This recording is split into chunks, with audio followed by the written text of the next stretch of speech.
Hello friends, let's crack Gujarat એક્ઝામમાં આપ સૌનું હાર્દિક સ્વાગત કરું છું મિત્રો. મારું નામ છે સુરજ ભટ્ટ. આપણે ફરીથી ઇકોનોમી સબ્જેક્ટને એકદમ સરળ ભાષામાં મિત્રો એકદમ સરળ ભાષામાં સમજવા માટે તમે સૌ મારી સાથે જોડાઈ ગયા હશો. તો આપણે છેલ્લા 5 વર્ષથી આ ફિલ્ડમાં સંકળાયેલા છીએ મિત્રો. ઝડપથી આપણો લેક્ચર છે એ શેર કરજો, નવા વિદ્યાર્થી મિત્રોને એડ કરજો.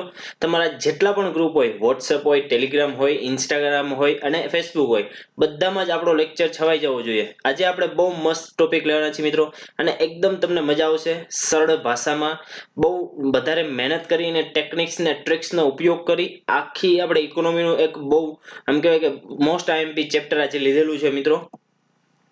જે વિદ્યાર્થી મિત્રોને હવે સ્પર્ધાત્મક પરીક્ષાની તૈયારી કરવી છે, આખી એક સ્ટ્રક્ચર્ડ વેમાં કોર્સ તૈયાર કરવો છે મિત્રો. ખાસ ધ્યાન રાખજો, આખો એક સ્ટ્રક્ચર્ડ વેમાં કોર્સ તૈયાર કરવો છે. અને એ જો તૈયારી કરવા માંગતા હોય, જે વિદ્યાર્થીઓ તૈયારી કરવા માંગે છે, જે વિદ્યાર્થી મિત્રો, એને આ જે પ્લેટફોર્મ છે YouTube ના માધ્યમથી ઉપરાંત જે અનએકેડમી એપ્લિકેશનના માધ્યમથી હું આવકારું છું મિત્રો. અને એના માટેનો તમે આ બેસ્ટ પ્લેટફોર્મ પર આવેલા છો. આ એવું પ્લેટફોર્મ છે મિત્રો કે જેમાં સિલેબસ તમને સંપૂર્ણ આખો છે એ સિલેબસ મુજબ આખો કોર્સ રજૂ કરેલો હોય છે અને એ જ મુજબ ટાર્ગેટ નક્કી કરીને એ જ મુજબ આખું કામ કરવામાં આવે છે. ઉપરાંત જે વિદ્યાર્થીઓ ઉપર પર્સનલ ગાઈડન્સ મળી રહે એવું આખું એક એટમોસ્ફિયર ઊભું કરવામાં આવે છે. તો મિત્રો, આ જે પ્લેટફોર્મ છે એ ઇન્ડિયાનું એક લાર્જેસ્ટ લર્નિંગ પ્લેટફોર્મ છે. તમે અનએકેડમીના માધ્યમથી આપણે અને તમે બે મળેલા છીએ. એ અનએકેડમીની એપ્લિકેશનની આપણે વાત કરીએ છીએ મિત્રો, કે જે ઇન્ડિયાનું એક લાર્જેસ્ટ લર્નિંગ પ્લેટફોર્મ છે, જેમાં જીપીએસસી ઉપરાંત યુપીએસસી અને અન્ય ઘણા બધા કોર્સિસ અવેલેબલ છે. એમાંનો આપણો કોર્સ જે હાલ જીપીએસસી વિશે આપણે વાત કરીએ, કે જે વિદ્યાર્થી મિત્રોને ક્લાસ 1 થી લઈ અને ક્લાસ 3 સુધીની જેને તૈયારી કરવી હોય, તો એના માટે તમે એક બેસ્ટ પ્લેટફોર્મ પર આવેલા છો. તમને અહીંયાથી સચોટ અને સરળ અને ટુ ધ પોઈન્ટ માહિતી અનુસાર તમને આખો એક સિલેબસ કવર કરી અને આખો કોર્સ ભણાવવામાં આવે છે. હવે જે વિદ્યાર્થી મિત્રોને YouTube ઉપરાંત પ્લસ કોર્સ સંબંધિત કોઈ પણ પ્લસ કોર્સ લેવો હોય, તો એ પ્લસ કોર્સમાં શું ફાયદાઓ થશે અથવા શું શું એમને મળશે, તો આમાં તમને છે એ પ્લસ કોર્સ જે વિદ્યાર્થી મિત્રો સબસ્ક્રાઇબ કરાવશે એને ડેઈલી લાઈવ ક્લાસીસ મળશે. ડેઈલી લાઈવ ક્લાસીસ મળશે. એ લાઈવ ક્લાસમાં અને YouTube ના માધ્યમમાં સર શું ફાયદો? તો મિત્રો, એક જ ફાયદો છે કે YouTube માં છે એ એક આખું એક સ્ટ્રક્ચર્ડ વેમાં નથી જોવા મળતો. આ જે જુદા જુદા એજ્યુકેટર છે એ અમુક લેક્ચર જ YouTube માં લે છે. જો તમારે આખો કોર્સ, સંપૂર્ણ કોર્સ, આખો કોર્સ સ્ટ્રક્ચર્ડ વેમાં ભણવો હોય, તો એના માટે તમારે પ્લસ કોર્સમાં તમે જો આવશો, પ્લસ કોર્સમાં તમને એક ગાઈડન્સ પૂરું પાડવામાં આવશે. એક મેન્ટર તરીકે તમારી સાથે છે એ એક્ઝામ ક્રેક થાય, તમે જ્યાં સુધી એક્ઝામ ક્રેક ન કરો ત્યાં સુધી તમારી સાથે રહેશે. એટલે કે તમે જેટલું સબસ્ક્રિપ્શન કરાવેલું હશે ત્યાં સુધી છે એ તમારી સાથે એક મેન્ટર તરીકે, એક ગાઈડ તરીકે તમારી સાથે છે એ એજ્યુકેટર રહેશે મિત્રો. એટલા માટે છે આમાં તમારું સરખી રીતે તમારી ઉપર ધ્યાન આપી શકાય એના માટે છે એક આખો એક ડાઉટ સેશન ચાલુ રાખવામાં આવે છે, કે દર 2 અથવા 3 લેક્ચરે એક આખો એજ્યુકેટર દ્વારા છે એ એક એજ્યુકેટર દ્વારા છે એક આખો એક ડાઉટ સેશન લેવામાં આવે છે, કે જેનાથી તમારા કોઈ પણ ટોપિક હોય, કોઈ પણ સબ્જેક્ટમાં તમને ટોપિક ન સમજાતો અથવા એ સબ્જેક્ટ ન સમજાતો હોય, તો જે તે એજ્યુકેટર દ્વારા એ સબ્જેક્ટના અથવા એ ટોપિકના ક્લાસ લેવામાં આવતા હોય છે. એ ડાઉટ સેશનમાં ક્લિયર કરાવવામાં આવતા હોય છે. ત્યારબાદ એક આખો સ્ટ્રક્ચર્ડ વેમાં કોર્સ તમારી સમક્ષ છે એ રજૂ કરવામાં આવે છે. કેવી રીતે મિત્રો? કે આખું એક સિલેબસ વાઇઝ, કે સિલેબસને ધ્યાનમાં રાખી અને સિલેબસના ટોપિકને ધ્યાનમાં રાખીને એ મુજબ સ્ટ્રક્ચર વેમાં આખો કોર્સ છે એ તમારી સમક્ષ રજૂ કરવામાં આવે છે. ત્યારબાદ આમાં છે એ ટેસ્ટનું પણ આયોજન થાય છે. લાઈવ ટેસ્ટ અને ક્વિઝ એમ તમે આમાં ઓનલાઈન છે એ એક્ઝામ આપી શકો છો. એ જે ઓનલાઈન એક્ઝામ આપેલી છે એ તમારું આખું એક ગ્રુપ હશે. જેટલા પ્લસ સબસ્ક્રાઇબર હશે એ બધું એક ગ્રુપ હશે. એ ગ્રુપમાં તમારો રેન્ક કેટલામાં આવ્યો એ રેન્ક દર્શાવવામાં આવશે. ઉપરાંત તમારે મોક ટેસ્ટ પણ આમાં તમે આપી શકો છો. તમારે અલગથી કોઈ પણ અન્ય પ્રકારના ખર્ચની અથવા અન્ય પ્રકારના નાણાંની રોકાણ કરવું પડતું નથી. માત્ર તમે આ જે એપ્લિકેશનમાં પ્લસ કોર્સમાં એક વખત તમે સબસ્ક્રાઇબ કરાવેલું, જેથી તમે લાઈવ ટેસ્ટ આપી શકો છો, ક્વિઝ આપી શકો છો, બાદમાં તમે મોક ટેસ્ટ પણ આપી શકો છો મિત્રો.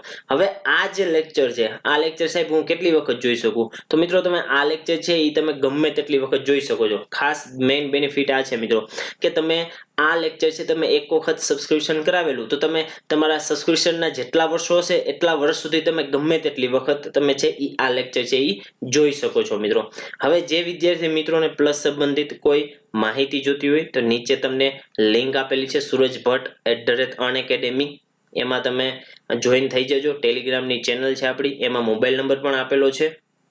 હવે આ પ્લેટફોર્મ ઉપર છે એ ઘણા બધા કોર્સિસ ચાલતા હોય છે, જેમ કે science and tech, polity, history, આવી રીતે ક્લાસ 1-2 માં જેટલા સબ્જેક્ટ હોય ત્યાંથી લઈ જે તલાટી, કોન્સ્ટેબલ, બિન સચિવાલય એટીડીઓ વગેરે જેવી જે ભવિષ્યમાં જે એક્ઝામ આવવાની છે એ બધી જ એક્ઝામના જે સિલેબસ મુજબ છે એ આખા જુદા જુદા 100 થી 20+ એજ્યુકેટર છે મિત્રો એ આમાં પ્લસ કોર્સમાં નોંધાયેલા છે. તો જે વિદ્યાર્થી મિત્રોને પ્લસ કોર્સ આખો સ્ટ્રક્ચર્ડ વેમાં લેવો હોય એ ઝડપથી જોઈન થઈ જાય.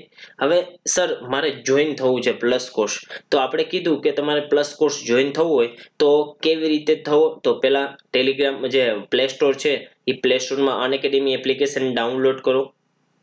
જે લોકો પાસે ડેસ્કટોપ છે, લેપટોપ છે, એ લોકોને unacademy.com ઉપર જઈ અને પ્લસ કોર્સ છે એ જીપીએસસી સિલેક્ટ કરી અને નોંધાવી શકે છે. વધારે માહિતી જોતી હોય ટેલિગ્રામ ચેનલ ઉપર જાઓ, સૂરજ ભટ્ટ unacademy સર્ચ કરો, અથવા મોબાઈલ નંબર મારો 838320, મોબાઈલ નંબર લખી લેજો મિત્રો 8320487398, 8320487398. ખાસ મિત્રો મોબાઈલ નંબર લખી લેજો. બપોરે 1 થી 2 જ ફોન કરજો મિત્રો. બપોરે 1 થી 2 અથવા તમે ટેક્સ્ટ કરશો તો હું તમને રિપ્લાય આપી દઈશ મિત્રો. તો હવે આપણે સબસ્ક્રિપ્શન 1 વર્ષનું કરાવવું છે જે વિદ્યાર્થી મિત્રોને, તો માત્ર ને માત્ર 1 વર્ષના 7,000 રૂપિયા થશે. પરંતુ તમને આમાં પણ ડિસ્કાઉન્ટ આપવામાં આવે છે. 7,000 રૂપિયામાં પણ એક વધારાનો ડિસ્કાઉન્ટ, એટલે કે મારો આ કોડ છે તમે યુઝ કરશો મિત્રો એટલે YTSB કોડ છે આપણું નામ. ખાસ મિત્રો વધારે યાદ રાખજો, જે વિદ્યાર્થી મિત્રોને પ્લસ કોર્સ લેવો છે આ મારો કોડ યુઝ કરે YTSB, એ કેટલામાં પડશે તમને, તો ડાયરેક્ટ 10% ડિસ્કાઉન્ટ થશે મિત્રો. એટલે તમને 6,300 માં આખો કોર્સ છે, માત્ર ને માત્ર 6,300 માં 1 વર્ષનો, ખાલી 6,300 છે મિત્રો. ઝડપથી એનરોલ કરાવો અને એક આખો તમે તમારા ગોલને સિદ્ધ કરવા માટે આ એક બેસ્ટ પ્લેટફોર્મ છે. અને તમને બહુ જ મજા આવશે. આ લેક્ચરોને જુદા જુદા એજ્યુકેટરો છે એ જુદા જુદા એજ્યુકેટરો, ક્વોલિફાઈડ હાઈ ક્વોલિફાઈડ એજ્યુકેટરો છે, તમને બધા જ અહીંયા ભણાવવામાં આવશે. YTSB 2 વર્ષનું જે વિદ્યાર્થી મિત્રો ઈચ્છતા હોય કે મારે 2 વર્ષ સુધી આ મહેનત કરવી છે, ક્લાસ 1-2 એક્ઝામ પાસ કરવી છે, એ વિદ્યાર્થી મિત્રોને 8,400 રૂપિયાનું સબસ્ક્રિપ્શન છે 2 વર્ષનું. ઈ જો YTSB કોડ યુઝ કરશે, ખાસ YTSB આ કોડ યુઝ કરશે, એને 10% એમાં પણ ડિસ્કાઉન્ટ મળશે. એટલે કેટલું કે 7,560 માં, માત્ર 7,560 માં 2 વર્ષ સુધી તમે આ બધા જ લેક્ચર જોઈ શકો છો, નોટ્સ મેળવી શકો છો, PDF ડાઉનલોડ કરી શકો છો. આ બધું જ તમને માત્ર ને માત્ર 7,560 માં મળે છે મિત્રો. તો હવે આપણી ટેલિગ્રામ ચેનલમાં આપણે જોઈન થવાનું કીધું હતું કે સૂરજ ભટ્ટ અનએકેડમી આપણી ટેલિગ્રામ ચેનલ છે. એમાં આપણે જુદા જુદા જે લેક્ચર છે, મટીરિયલ છે, એની PDF આપણે અપલોડ કરીએ છીએ. ઉપરાંત આપણે યોજના નવો એક લેક્ચર આખી સિરીઝ ચાલુ કરેલી છે. દરરોજ રાત્રે 9:30 વાગ્યે આવે છે. દરરોજ રાત્રે 9:30 વાગ્યે આ જ ચેનલ ઉપર યોજના આખી ભારતની અને હવે ગુજરાતની પણ હું ટૂંક સમયમાં ચાલુ કરવાનો છું. જો ભારતની પતી જશે એટલે તરત ટૂંક સમયમાં ગુજરાતની જુદી જુદી યોજનાઓ વિશે આપણે ડિટેલમાં ચર્ચા એમાં કરશું મિત્રો. ઉપરાંત જે વિદ્યાર્થી મિત્રોને બંધારણમાં રિવિઝન કરવું હોય, કોઈ પણ એક ટોપિક છે જે 10 જ મિનિટમાં, માત્ર ખાસ મિત્રો યાદ રાખજો, માત્ર ને માત્ર 10 જ મિનિટમાં આખો સચોટ રીતે ભણવો હોય, આખો જે ટોપિક છે એ સચોટ રીતે અને ડિટેલમાં ભણવો હોય એના માટેનો એક બેસ્ટ પ્લેટફોર્મ છે ગુજરાત એક્ઝામ ઇન 10. તો એ ચેનલ ઉપર જઈ અને તમે સબસ્ક્રાઇબ કરજો. એમાં તમને 10 મિનિટમાં રાષ્ટ્રપતિ કેવી રીતે યાદ રાખવા, રાજ્યપાલ કેવી રીતે યાદ રાખવા, એની મેં આખી એક ટ્રીક આપેલી છે. એ ટ્રીક મુજબ તમે જો એ તમારી તૈયારી હશે તો તમે આખું રિવિઝન તમારા લેક્ચર જેવું થઈ જશે. એટલા માટે આપણી ચેનલ ગુજરાત એક્ઝામ ઇન 10 ને તમે સબસ્ક્રાઇબ કરો અને વધારેમાં વધારે લોકો છે એ જોડાય એવું તમે અત્યારે આપણા લેક્ચરને ઝડપથી છે એ શેર કરો મિત્રો. હવે આજે આપણે જે જોવાના છે એ ભારતીય કૃષિમાં છે, એ કૃષિમાં આપણે જમીન સુધારણા જોશું મિત્રો, કે ભારતમાં જે ભૂમિ સુધાર આવેલા છે એ ભૂમિ સુધારની પૃષ્ઠભૂમિ એનો ઇતિહાસ જોશું. અને ઇતિહાસ દરમાં જે આપણે જોવાના છે એ ભારતમાં જે ઇતિહાસ બ્રિટિશ કાળથી લઈ અને હાલ સુધીમાં આપણે ટોટલ આ જે ભાગ છે એ 2 થી 3 લેક્ચરમાં થશે મિત્રો, ખાસ ધ્યાન રાખજો. આ એનો પહેલો પાર્ટ આવેલો છે કે ભારતમાં જમીન સુધારણા. તો ભારતમાં જે જમીન સુધારણા છે એ ટોટલ 3 થી 4 પ્રકારે થયેલા છે, એ આપણે ડિટેલમાં આગળ જોશું. ત્યારબાદ આજનું આપણું કરંટ છે એ વીજ વિતરણ કંપનીઓ અને આર્થિક પેકેજો અને MCQ આપણે જોશું પાસ્ટ યરના. હવે જે વિદ્યાર્થી મિત્રોએ મને પ્રશ્ન મોકલેલો છે, જે વિદ્યાર્થી મિત્રોએ મને પ્રશ્ન સેન્ડ કરેલો છે, એ વિદ્યાર્થી મિત્રોને હું છે એ કાલ અથવા પરમ દિવસમાં હું એ લોકોને એનો રિપ્લાય આપી દઈશ, આન્સર આપી દઈશ. ઉપરાંત આપણે પણ એ છે એ એક આપણી ચેનલમાં છે એ મોડેલ આન્સર છે એ મૂકવાના છે મિત્રો, ફોટો પાડીને. તે ઉપરાંત જો આપણને ટાઈમ મળશે લેક્ચરમાં તો આપણે લેક્ચરમાં પણ એડ કરશું આપણે એ ક્વેશ્ચન આન્સર. તો ચિંતા કરતા નહીં મિત્રો, બધાને એનો લાભ મળશે. પરંતુ તમે જેટલો મને વધારે રિપ્લે કરશો, તમે જેટલો વધારે મને આન્સર મોકલશો એ મને વધારે ગમશે. તમે જેટલી વધારે કમેન્ટ કરશો એ મને બહુ વધારે ગમશે મિત્રો, કે જેથી ટુ વે કમ્યુનિકેશન રહે. તમે પણ એક્ટિવ રહ્યો, મને લાગે કે ના વિદ્યાર્થીઓ પણ મારી સાથે સાથે મહેનત કરે છે. હવે આપણો લેક્ચર કઈ દિશામાં જવાનો છે મિત્રો, આપણી દિશા એક નક્કી હોવી જોઈએ. આપણે જે લેક્ચર સાહેબ ભણાવી રહ્યા છે એ સાહેબની દિશા કઈ બાજુ, સાહેબ યોગ્ય દિશામાં જ ભણાવે છે ને, એના માટે આપણે એક નક્કી કરેલું છે કે 30 થી 40 મિનિટનો આખો આપણો લેક્ચર હશે. આખો એટલે કે ઇકોનોમિક પોર્શન, બેઝિક જે પોર્શન છે તે. ત્યારબાદ આપણે ડેઈલી ઇકોનોમિકનું એક કરંટ કરાવીએ છીએ, જે બહુ જ મોસ્ટ આઈએમપી હોય. આખા દિવસનો એમાંથી એક ઇકોનોમિકનો એક કરંટ લઈએ છીએ. ત્યારબાદ આપણે પ્રિલિમ ઓરિએન્ટેડ પણ આપણે તૈયારી કરીએ છીએ, એટલે કે પાસ્ટ યરના જે પ્રિલિમના પેપર છે એ કેવા પ્રશ્નો પૂછે છે એના આધારે આપણને ખબર પડે કે સાહેબ બરોબર દિશામાં લઈ જાય છે ને. એટલા માટે આપણે પાસ્ટ યરના ક્વેશ્ચન પણ ડેઈલી કરાવીએ છીએ, 5 પ્રશ્ન મૂકીએ છીએ, કે જેથી આપણો જે ભણાવવાનો એપ્રોચ છે એ કેવો રહેશે કે પ્રિલિમ પ્લસ મેન્સ, કે તમારે કોઈ દી મેન્સના અલગથી ક્લાસ ન કરવો પડે. ઇકોનોમિક સબ્જેક્ટ છે એ એવો સબ્જેક્ટ છે મિત્રો કે દરરોજ ડેઈલી એમાં નવું નવું આવતું હોય. તો જે આપણા બેઝિક જે ફંડા છે એ તમારે બેઝિક ફંડા 30 થી 40 મિનિટમાં કમ્પ્લીટ થઈ જશે. બાકી ડેઈલી જે નવું નવું ઇકોનોમિકના કન્સેપ્ટ અથવા જે ઇકોનોમિકનું કરંટ નવું ડેઈલી આવતું હોય એના માટે આપણે ઇકોનોમિકનું કરંટ કરાવીએ છીએ. એટલે આખો આપણો એપ્રોચ છે એ પ્રી પ્લસ મેન્સનો છે, કે તમને પ્રિલિમની સાથે સાથે મેન્સની પણ તૈયારી છે આ એક જ માધ્યમથી તમને થઈ જાય. તો આજે આપણો ટોપિક છે મિત્રો લેન્ડ રિફોર્મ ઇન ઇન્ડિયા, કે ભારતમાં ભૂમિ સુધાર. બહુ મોસ્ટ આઈએમપી છે. જે આ જે લેન્ડ રિફોર્મ છે એ આપણને કેટલી કઈ જગ્યાએ કામ લાગશે, ખાસ એ ધ્યાન રાખજો. કે આપણને ઇતિહાસના પેપરમાંથી પણ આમાંથી પ્રશ્ન આવી શકે, ભૂગોળમાંથી પ્રશ્ન આવી શકે, અને ઇકોનોમી. આ ત્રણ એવા વિષયો છે કે 3 વિષયમાંથી આ જે ટોપિક છે આ ટોપિક છે બહુ જ રિલેટેડ છે.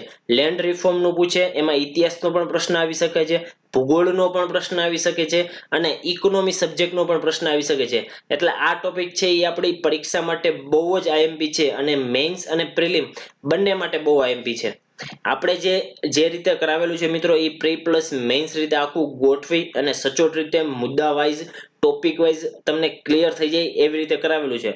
એટલે મિત્રો આ લેક્ચર છે એ બને એમ વધારે શેર કરજો, કારણ કે આવું સચોટ નોલેજ ને આટલું ડિટેલ વાળું નોલેજ ખાસ મિત્રો યાદ રાખજો કે આવું સચોટ નોલેજ અને આટલું ડિટેલ વાળું નોલેજ ગુજરાતીમાં આ પ્લેટફોર્મ સિવાય તમને બીજે ક્યાંય નહીં મળે. એટલે આપણો લેક્ચર છે એ બને એટલી વાર વધારે શેર કરો મિત્રો, અને લાઈક કરવાનું ભૂલે નહીં. જે વિદ્યાર્થીઓને ગમે એ લાઈક કરે. અને આમાં કંઈ પણ તમારે સજેશન દેવા હોય કે સાહેબ તમે આમ કરાવો, તો સજેશન છે એ તમે કોમેન્ટ કરી જણાવજો. હું કોમેન્ટમાં લાઈવ જ હોઈશ. આપણો ભલે લાઈવ લેક્ચર ના આવી શકે, રેકોર્ડેડ લેક્ચર મુકાતો હોય, પણ હું કોમેન્ટમાં ડેઈલી લાઈવ હોઉં છું. જે વિદ્યાર્થી મિત્રો કોમેન્ટ કરે છે હું છે એ લાસ્ટમાં કમેન્ટ કરું છું, કે જેથી વિદ્યાર્થીઓનું ધ્યાન છે એ લેક્ચરમાં રહે એટલા માટે. બાકી વચ્ચે વચ્ચે હું કરતો રહીશ અમુક વાર. હવે આપણે આજે જે ટોપિકની શરૂઆત કરવાના છીએ એ ભારતમાં જે છે એ ભૂમિ સુધાર. તો ભારતમાં જુદા જુદા પ્રકારે ભૂમિ સુધાર કરેલા હતા, કે આપણી દેશની છે એ આર્થિક પ્રવૃત્તિ કે જમીન છે એ જમીન, કોઈ પણ દેશની આર્થિક પ્રવૃત્તિ કાંઈ પણ કરવી હોય તો એનો આધાર શું હોય છે, તો એનો આધાર છે એ જમીન હોય છે. એ જમીન જો સરખી રીતે એનો ઉપયોગ કરવામાં આવે તો જે તે દેશ છે એને દેશની આર્થિક પ્રવૃત્તિ પણ વધારો થશે મિત્રો. જેમ કે જમીનનો આર્થિક પ્રવૃત્તિ એટલે ખેતી તરીકે ઉપયોગ કરી શકીએ, એના ઉપર કોઈ ઇન્ડસ્ટ્રી બનાવી એ જમીનનો ઉપયોગ કરી શકીએ. આવી રીતે જુદી જુદી પ્રકારે છે એ જમીનનો છે એ આર્થિક રીતે ઉપયોગ કરવામાં આવે છે. તો ભારતમાં જમીન સુધારણા એટલે શું? પેલા ડેફિનેશન તમને કહું કે જમીન સુધારણા એટલે શું? કે જમીન સુધારણા એટલે કે જમીન જે ભારતમાં આવેલી છે એનું પુનઃ વિતરણ કરવું. એટલે સાહેબ પુનઃ વિતરણ એટલે કે જે લોકો પાસે વધારે જમીન આવેલી છે એ લોકો પાસેથી થોડીક જમીન લઈ અથવા એ લોકો પાસેથી જમીન લઈ અને જે લોકો પાસે ઓછી જમીન છે અથવા જમીન નથી, જે જમીન વિહોણા ખેડૂતો છે એ ખેડૂતોને અથવા એ લોકોને આપણે જે જમીનનું ડિસ્ટ્રીબ્યુશન એટલે કે વહેંચણી કરીએ, વિતરણ કરીએ, એને આપણે જમીન સુધારણા કહેશું. ભારતમાં જે જમીન સુધારણા થાય છે આ એની ડેફિનેશન છે કે જમીનનું પુનઃ વિતરણ ધનિકથી લઈ અને ગરીબ લોકો તરફ જે થયેલું જોવા મળે છે એને આપણે ભૂમિ સુધાર એટલે કે જમીન સુધારણા કહેશું. મિત્રો, ભારતમાં ઇતિહાસની આપણે વાત કરીએ તો જમીન છે એ જમીન પરનો અંકુશ બહુ વધારે છે એ ખાનગી લોકોનો બહુ ઓછો જોવા મળતો હતો. કારણ કે મોટી મોટી જમીનો હતી એ અમુક રાજાની હોય, તો રાજાઓની હોય એ આખી જમીન છે એ રાજાઓની એક સહમાલિકની ગણાતી કે એક રાજા એક માલિક ન હોય. જ્યારે અમુક અમુક જે આદિવાસીઓ એક વ્યક્તિ એટલે કે આદિવાસી જે જમીનમાં રહેતો, જંગલમાં રહેતો, તો એ પોતાનો જમીન છે એ પોતાનો જે વિસ્તાર છે એ પોતાનો માલિકીનો હક ગણવામાં આવતો. જ્યારે રાજા જે હતો એ રાજા એની પ્રજાની જમીન પણ રાજા પાસે રહેતી એટલે કે એ સંયુક્ત જમીન જોવા મળતી હતી. કઈ ખાનગી જમીનનો એવો કોઈ કન્સેપ્ટ હતો નહીં મિત્રો. ત્યારબાદ છે એ સમય પસાર થતો ગયો, ધીરે ધીરે છે એ અંગ્રેજો આપણા ભારત ઉપર રાજ કરવા આવી ગયા. ત્યારે વસાહત એટલે કે કોલોનાઇઝેશન નો પીરિયડ શરૂ થતો રહ્યો અને આવી રીતે જે જમીનનું જે કિંમત છે એ દિવસે ને દિવસે વધતી ગઈ અને એમાં જમીન છે એના ખેતરો ઉપયોગ આપણે ખેતી તરીકે કરવા લાગ્યા. એનો એક મિલકત એટલે કે પૈસા તરીકે એનું એક મૂલ્ય નક્કી કરવામાં આવ્યું. ત્યારથી એક આખો આપણી જમીનની જે માલિકીની પદ્ધતિમાં છે એ એકદમ ચેન્જ આવ્યો કે જે આદિવાસીઓની અમુક જે જમીનો માલિકીની હતી એ બ્રિટિશ સરકારોએ પડાવી લીધી. પોતાનો જે આમ કહેવાય કે પોતાનો હેતુ સિદ્ધ કરવા માટે અંગ્રેજોએ ભારતમાં છે એ જુદા જુદા પ્રકારના છે એ જમીનના જે સિસ્ટમો આપણે ભારતમાં લાવેલી છે. તો કઈ કઈ જમીન સિસ્ટમ લાવેલી છે? તો એમાં જમીનદારી પ્રથા છે, રૈયતવાડી પ્રથા છે, મહાલવાડી પ્રથા છે, ઇજારેદારી પ્રથા છે. આવી જુદી જુદી જે મહેસૂલની પદ્ધતિઓ લાવવાથી આપણા ભારતનું જે આખું જે ખેડૂત છે અથવા આપણી જે ખેતી છે એનું મૂળિયું શું કામ આપણું નબળું છે એનું એક કારણ આ પણ હોઈ શકે છે. મિત્રો, હાલ આપણી ખેતીનો એટલો વિકાસ શું કામ નથી થયો એનું એક કારણ આપણા જમીન સુધારણા પણ હોઈ શકે છે કે આપણા જે જમીન સુધારણા થયેલા છે એ યોગ્ય રીતે અમલમાં આવેલા નથી. આપણે આજે જે જોવાના છે એ આ ચાર છે: જમીનદારી, રૈયતવાડી, મહાલવાડી અને ઇજારેદારી. આને ચારને આપણે આખું ડિટેલમાં જોશું. એ આપણી જે ખેડૂતો ઉપર કેવી અસર કરી, ત્યારે બ્રિટિશરો હતા, બ્રિટિશરને શું લાભ થયો, આપણા ભારતના લોકોને આ જે પ્રથાથી આપણા ખેડૂતોને શું અસર થઈ, એના વિશે આપણે આખું ડિટેલમાં ચર્ચા કરશું.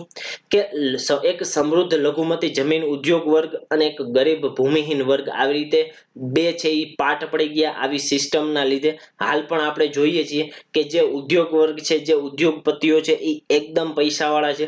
જ્યારે ખેડૂત છે, અમુક ખેડૂતનો વર્ગ, અમુક ખેડૂતો છે એ સદ્ધર થયા છે કે જ્યાં હરિયાળી ક્રાંતિનો એને વધારે ભરપૂર ફાયદો થયો હોય. પરંતુ ભારતના મોટા ભાગના જે ખેડૂતો છે એ હજી જેટલો વિકાસ થવો જોઈએ ખેડૂતનો એટલો વિકાસ થયેલો જોવા મળતો નથી. એટલા માટે હાલ જે આપણે જોઈએ છે એ બે વર્ગ પડી ગયા છે, ઉદ્યોગપતિઓ અને ગરીબ ખેડૂતનો. હવે ભારતમાં છે એ પોતાની સત્તા સ્થાપ્યા બાદ બ્રિટિશરોએ એ લોકોનો મુખ્ય આવકનો સ્ત્રોત છે એ જમીન મહેસૂલનો હતો. કે જે આ ત્રણ પ્રકાર આપણે જમીન મહેસૂલ જોઈ એ ત્રણ પ્રકારની જુદી જુદી જે ભારતના વિસ્તારો છે એ વિસ્તારોમાં છે એ બ્રિટિશરો છે એ જમીન મહેસૂલ નાખી પોતાની આવક છે એ મેળવતા હતા. જમીન મહેસૂલ અંગે છે એ ઘણા ધોરણો અને કાયદાઓ બન્યા. એમાં ભ્રષ્ટાચાર પણ એકદમ વ્યાપક પ્રમાણે જોવા મળતો હતો. પરિણામે ખેડૂતનું છે એ શું થતું મિત્રો? તો ખેડૂતનું વધારેમાં વધારે શોષણ થતું હતું. મિત્રો, ખેડૂત છે એ વધારેમાં વધારે એનું શોષણ થતું હતું અને ઈસ્ટ ઇન્ડિયા કંપની અને અંગ્રેજો એને સૌથી વધારે લાભ થતો હતો. કારણ કે ભાડું અથવા જે મહેસૂલ ચૂકવવાની હતી એ મહેસૂલ તો ખેડૂતોએ ચૂકવવાની હતી, મહેનત કરવા હોવા છતાંય એટલી મહેસૂલ ચૂકવવાની હતી. ત્યારબાદ બ્રિટિશ શાસન પહેલા જમીન મહેસૂલ સિસ્ટમ કેવી હતી એના વિશે થોડીક વાત કરીએ. કે પ્રાચીન કાળથી રાજાઓ અને સમ્રાટો જમીનમાંથી છે એ કર ઉઘરાવતા પોતાનો આવકનો સ્ત્રોત જ એ કરમાંથી માનતા હતા. જે પ્રાચીન રાજાઓ અને સમ્રાટો હતા ત્યારે આપણે થોડુંક જ અહીંયા છે એ બેઝિકની જ વાત કરીએ છીએ મિત્રો, ડિટેલમાં નથી જતા, કારણ કે આ વસ્તુ છે એ એટલી બધી એક્ઝામ ઓરિએન્ટેડ કે એક્ઝામમાં પૂછાય એવી નથી. એટલે કે બધું છે એ આપણે ઉપરથી આ તમને તમે એમ કહી શકો કે આ તમારી પ્રશ્ન તમને કોઈ પણ પૂછાણો હોય તો એમાં તમે પ્રસ્તાવના સ્વરૂપે આ બધા વાક્યો તમે લખી શકો છો. અને આ બધા મોસ્ટ આઈએમપી વાક્યો કે તમે લખો એટલે ડાયરેક્ટ તમને માર્ક્સ મળી જાય એવા તમને પ્રસ્તાવના સચોટ રીતે ગુજરાતીમાં આખા ફોર્મેશનમાં કરી અને આપેલા છે. કે જ્યારે રાજાઓ દ્વારા શાસન ચલાવાતું હતું ત્યારે જમીન છે એનો એક જાગીર રાખવામાં આવતો, કે જમીન છે એ જમીનનો એક જાગીર એટલે કે એક માણસ રાખવામાં આવતો કે જે જમીન ઉપર કર ઉઘરાવતો હોય, કે ખેડૂતો પાસે જઈ અને કર ઉઘરાવતો હોય. કઈ રાજા તો કઈ ખેડૂત પાસે જઈ કર ન ઉઘરાવે, એટલે એક જાગીરદાર, કે જાગીરદાર છે એ એક એની નીચે પાછા નાના નાના નાના નાના જમીનદારો આવે, અને જમીનદાર છે એ ખેડૂતો પાસે કર ઉઘરાવી એ જમીનદાર છે એ જાગીરદારને આપતો, જાગીરદાર પોતાની પાસે અમુક રકમ રાખી અને એ રાજાને આપતો. આવી રીતે આખું છે એ પ્રાચીન સમયમાં મહેસૂલ ઉઘરાવવાનું હતું. હવે આજે આપણે જે જોવાના છે એ પેલી સિસ્ટમ ઇજારેદારી પ્રથા. ઇજારેદારી પ્રથા છે એ 1972 થી વોરેન હેસ્ટિંગ દ્વારા ભારતમાં છે એ લાગુ કરવામાં આવેલી હતી. 1772 માં, સોરી મિત્રો, 1772 માં વોરેન હેસ્ટિંગ દ્વારા છે એ ઇજારેદારી પ્રથા એ ભારતમાં છે એ લાગુ કરવામાં આવેલી હતી. 1772 માં વોરેન હેસ્ટિંગ દ્વારા ભારતમાં. આ છે એ મુખ્ય રીતે ક્યાં લાગુ કરવામાં આવી હતી આ પણ પ્રશ્ન આવી શકે છે. હવે થોડુંક વધારે પ્રિલિમ ઓરિએન્ટેડ વધારે જશે મિત્રો, એટલે ખાસ ફોકસ રાખજો. વોરેન હેસ્ટિંગ દ્વારા 1772 માં બંગાળમાં ક્યાં લાગુ કરવામાં આવેલી હતી? તો બંગાળમાં લાગુ કરવામાં આવેલી હતી મિત્રો. ખાસ યાદ રાખજો, ઇજારેદારી પ્રથા વોરેન હેસ્ટિંગ દ્વારા 1772 ક્યાં? બંગાળમાં લાગુ કરવામાં આવેલી હતી. આ જે ઇજારેદારી પ્રથા બંગાળમાં લાગુ કરવામાં આવેલી હતી એનો મુખ્ય ઉદ્દેશ્ય શું હતો? તો મુખ્ય ઉદ્દેશ્ય જે વધારેમાં વધારે વસૂલી થાય, કે વધારેમાં વધારે છે એ ખેડૂતોનું શોષણ કરી અને કર ઉઘરાવવાનો, કે અમને વધારે આવક થતી હોવી જોઈએ, એટલે કે અંગ્રેજોને જો વધારેમાં વધારે આવક થાય એને ફાયદો થાય, એટલે કે વધારેમાં વધારે છે એ મહેસૂલ છે એ મહેસૂલ ઉઘરાવવામાં આવતી. કેટલા વર્ષ માટે ભાડે આપવામાં આવતી? તો 5 વર્ષ માટે છે એ આ જમીન છે એ કોઈ બોલી બોલે ઇજારેદારને છે એ ભાડે આપવામાં આવતી. અને જે સૌથી વધારે ઊંચી બોલી બોલે ભાડાની, કારણ કે અંગ્રેજોને તો જ ફાયદો થાય. અંગ્રેજોને ક્યારે ફાયદો થાય? કે જ્યારે એને વધારે પૈસા મળે, એટલે કે જે ઇજારેદાર સૌથી વધારે જે જમીનનું ભાડું બોલે એને છે એ 5 વર્ષ માટે છે એ જમીનની જે કર ઉઘરાવવાની છે એની સત્તા આપી દેવામાં આવતી. હવે આના લીધે નુકસાન શું થતું? તો નુકસાન છે એ ભાડુમાં અસ્થિરતા રહેતી, કારણ કે ભાડું નક્કી ન હોય. 5 વર્ષ માટે આપી દીધું હોય કે તમારે ભાડું ઉઘરાવવાનું છે, પણ એ કેટલું ઉઘરાવવાનું છે, કેવી રીતે ઉઘરાવવાનું છે એવું કઈ નક્કી નહોતું. પાક થાય તો ભાડું મળે, એટલે આ રીતે છે એ ભાડુમાં અનિશ્ચિતતા રહેતી. એના લીધે સરકાર રહે છે એ પેલા 5 વર્ષ આ લાગુ કરી તો એકદમ ભાડું ન આવ્યું, અને જે સરકાર જે અંગ્રેજો છે, સરકાર એટલે અંગ્રેજો, અહીંયા અંગ્રેજોની જે તિજોરી હતી એ તિજોરી મિત્રો એકદમ ખાલી થઈ ગઈ. ખાલી થઈ ગઈ એટલે સરકારે, અંગ્રેજોએ એવું ચેન્જ કર્યું કે હવે દર વર્ષે આ છે એ ભાડું ઉઘરાવશું, હવે 5 વર્ષે નહીં ઉઘરાવીએ. કારણ કે 5 વર્ષે છે એ અમુક લોકો છે ઇજારેદારો એ ખેડૂતો પાસેથી લઈ અને ભાગી જતા, એ લોકોને ફાયદો ન થતો, એમ આવું થતું. ત્યારબાદ દર વર્ષે ઉઘરાવવામાં આવતી મહેસૂલમાં અનિશ્ચિતતા જોવા મળતી. આપણે કીધું કે દર વર્ષે કોઈ નવા વ્યક્તિ છે એ નવા વ્યક્તિ એ ખેડૂતો પાસેથી જમીન ભાડે રાખતા, અને હવે જે એને જમીન ભાડે રાખી હોય હવે એ ભાડું દેવા જાય કે નક્કી ન હોય કે કોણ ભાડું ઉઘરાવે છે. આના લીધે વધારેમાં વધારે છે એ ખેડૂતોનું શું થતું? શોષણ થતું. કારણ કે દર વખતે નવો વ્યક્તિ છે એ જમીન ભાડે રાખી એ ખેડૂતો પાસે છે એ આ વસૂલી કરતો હોય. આપણે એમ સમજીએ કે આ વખતે છે કોઈ નવા વ્યક્તિને ઇજારેદારની પ્રથા મળી, એ જમીનની કોઈ વધારે બોલી લગાવી જૂના કરતા, તો હવે એ જમીનનું ભાડું ઉઘરાવવાનું એ વ્યક્તિએ, આપણે ઉદાહરણ લઈએ કે એ વ્યક્તિએ એક બી જમીન ઉપર ભાડું ઉઘરાવવા માટે એ વ્યક્તિને નીમવામાં આવેલો છે. હવે બી જે ખેડૂત છે એ બી ને એ વ્યક્તિ ખબર છે કે આ મારું ભાડું ઉઘરાવે છે, પરંતુ કાલે નવી બોલી લગાડવામાં આવી અને સી વ્યક્તિને એ બી વ્યક્તિ વાળી જમીન ઉપર વધારે બોલી લગાડવાથી એને ન્યા ભાડું ઉઘરાવવા માટે ઇજારેદારની પસંદગી કરી. હવે એ વ્યક્તિ પાછો ઓલાની પાસે જઈ શકે, કારણ કે બી વ્યક્તિને તો ખ્યાલ નથી કે મારો ઇજારેદાર બદલી ગયો છે. તો આવી રીતે નવા વ્યક્તિ આવવાથી ખેડૂતોની છે એ એકદમ શોષણ થતું વધારે પડતું. ઇજારેદારની જે ભૂમિ હતી, ઇજારેદારના ભૂમિના અસ્થાયી માલિક હતા. હવે ઇજારેદાર છે, ઇજારેદાર ઈ જે જમીન હોય ઈ જેટલા વર્ષ સુધી એને ભાડે રાખેલી છે ઈ ત્યાં સુધીનો માલિક કહેવાય, એનાથી વધારે માલિક કહેવાય નહીં. એટલા માટે શું થતું તો ઈ જ્યાં સુધી હોય ત્યાં સુધી એની જમીનમાં જેટલું વધારેમાં વધારે ઉત્પાદન લેવાતું હોય એ ત્યાં સુધી જ એટલી મહેનત કરશે. ઈ જમીનમાં કઈ સુધારા કરવા, જમીનમાં નવી ટેકનોલોજી આપવી કે જમીન છે એ સુધરે એવું કઈ નહીં કરે કે જ્યાં સુધી એના 5 વર્ષ સુધી એને જ્યાં સુધી જમીન મળેલી છે એ જમીન ત્યાં સુધી એમાં વધારેમાં વધારે કેવી રીતે એ પોતાની રોકડ અમાઉન્ટ છે એ કેટલી વસૂલ કરી શકે છે એ જ ધ્યાન રાખતો. એના લીધે ખેડૂત છે ને એ 5 વર્ષ પછી કોઈ અન્ય વ્યક્તિ આવે તો ત્યારબાદ એ કંઈક નવી ટેકનોલોજી અથવા નવું કંઈક અપનાવે તો ખેડૂતનું શોષણ આમાં વધારેમાં વધારે થતું, કારણ કે યોગ્ય પાક છે એ થતો નહીં અને કંગાળ થતો જતો ખેડૂત એવું કહેવાતું. હવે જે આપણે ભણવાના છે એ બ્રિટિશ શાસન સમયે જમીન મહેસૂલ સિસ્ટમ જે છે એ સિસ્ટમ વિશે આપણે વાત કરશું કે એમાં જમીનદારી પ્રથા, રૈયતવારી પ્રથા અને મહાલવારી પ્રથા, આ 3 પ્રથાને આપણે ડિટેલમાં જોશું. એના ફાયદા શું છે, એના ગેરફાયદા શું છે, એની ભારતીય જે કૃષિ છે એ ભારતીય ખેતીમાં કેવો રોલ હતો એ આપણે ડિટેલમાં ભણશું મિત્રો. તો પહેલી જે પ્રથા છે એ જમીનદારી પ્રથા છે અથવા કાયમી જમાબંધી છે જેને કહેવામાં આવે છે.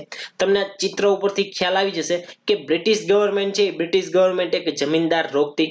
એ જમીનદાર છે એ જમીનદાર નાણું અથવા વસૂલી કેવી રીતે કરતો તો એ ખેડૂત પાસે જઈ અને નક્કી કરેલી હોય જમીનદારી એક એવી એ જે કર છે એ નક્કી કરેલો હોય એ કર નક્કી કરેલ કર એ જમીનદાર ઉઘરાવતો અને એમાંથી પોતાની પાસે અમુક ટકા રાખી અને બાકીનો છે એ ખેડૂત છે એ આ જમીનદાર છે એ બ્રિટિશરોને આપી દેતો. આપણને મિત્રો આ ચિત્ર ઉપરથી ખ્યાલ આવી જાય કે ટોપ ઉપર કોણ રહેતા તો બ્રિટિશરો રહેતા. એનથી નીચે કે જે કર ઉઘરાવતા હોય એ કર ઉઘરાવે કોણ તો જમીનદાર કોની પાસેથી ઉઘરાવે તો ખેડૂતો પાસે કે જે ડાયરેક્ટ ખેતી કરતા હોય એ લોકો પાસેથી ઉઘરાવતા હતા. હવે આપણે છે એ મેથડ આખી થ્રુ જાશું કે આમાં શું આપેલું છે, જમાબંધી કોને લાગુ કરી, ક્યાં લાગુ કરી, કેવી રીતે લાગુ કરેલી છે, આખું ડિટેલમાં આપણે ભણશું. કે ભારતમાં આ જે જમાબંધી છે એ કાયમી જમાબંધી 1793 માં સૌ પ્રથમ વખત કહેવાય છે કે કોર્નવોલિસે છે આ કાયમી જમાબંધીની શરૂઆત કરેલી છે મિત્રો. ખાસ નામ યાદ રાખજો, કોર્નવોલિસ આપણા ગવર્નર હતા, ગવર્નર કોર્નવોલિસ છે એ સૌપ્રથમ છે એ શરૂઆત કરેલી છે ક્યારે 1793માં. હવે આ જે મહેસૂલ પ્રથા છે એ ક્યાં લાગુ કરવામાં આવેલી હતી તો 1793માં બિહાર, બંગાળ અને ઓડિશા આ જે રાજ્યો છે, આ જે રાજ્યના વિસ્તારો છે ન્યા છે એ કઈ પ્રથા લાગુ હતી પ્રશ્ન પૂછાઈ શકે તો ન્યા છે એ કાયમી જમાબંધી લાગુ હતી. હવે આમાં કેવી રીતે થતું કે આમાં છે એ જમીનદારો છે એ જમીનદારો એ જમીનના માલિક તરીકે માન્યતા મેળવતા હતા, કારણ કે ખેડૂતો છે એ ખેડૂતો એક ભાડાના વસૂલકારો કહેવામાં આવતા. જમીનદારો છે એ જમીનદારોને ખેડૂતો પાસેથી ભાડું વસૂલ કરવાનો અધિકાર આપી દીધો હતો. આપણે જેમ કીધું એમ કે આમાં છે એ જમીનદારો પોતે જ છે એ જમીન ઉઘરાવા જાય, એ જમીનમાંથી ભાડું ઉઘરાવે ખેડૂતો પાસેથી, એ જમીનના માલિક જ કહેવામાં આવતા કોણ તો જમીનદારો. હવે જે ખેડૂત ભાડું ઉઘરાવી, જે ખેડૂત ભાડું ભરી ન શકે તો એ જે ખેતર છે એ ખેતર છે એ જમીન છે એની જમીન એ જમીનદાર પોતે હડપી લેતો. અને જમીનદાર પોતે હડપી લે એના લીધે જો જમીનદાર હવે હવે ઊંધું આખું થશે કે હવે જો જમીનદાર બ્રિટિશરોને ન પૈસા આપી શકે તો બ્રિટિશરો છે એ જમીનદારની જે જમીન હોય એ જમીન હડપી લેશે. તો આવી રીતે આખું છે એ માળખું રચાયેલું હતું. હવે પોતાના હસ્તકની જમીનનો માલિકી હક છે એ જમીનદારને સોંપવામાં આવતો. જમીન મહેસૂલ ઉઘરાવવા માટે સરકારના એક એજન્ટ તરીકે જમીનદારની છે એ નિમણૂક કરવામાં આવતી.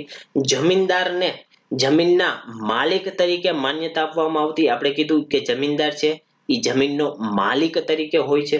ઉપરાંત જે જમીનદાર છે એ ખેડૂતો પાસેથી ભાડું ઉઘરાવતો કે જમીનદાર છે એ ખેડૂતો પાસેથી અમુક નક્કી કરેલી રકમ હોય, કેટલી રકમ હોય તો જે વસૂલ કરેલી 11% ભાગ હોય એમાંથી 1% ભાગ છે એ જે બ્રિટિશર જે 1% ભાગ છે એ પોતે જમીનદાર રાખતો અને બાકીનો જે 10મો ભાગ છે કુલ વસૂલીનો એ છે એ બ્રિટિશને જમા કરાવવાનો હતો. આ જે આખી જે કર મહેસૂલ પદ્ધતિ રહી એને જમીનદારી પ્રથા કહેવામાં આવે છે મિત્રો.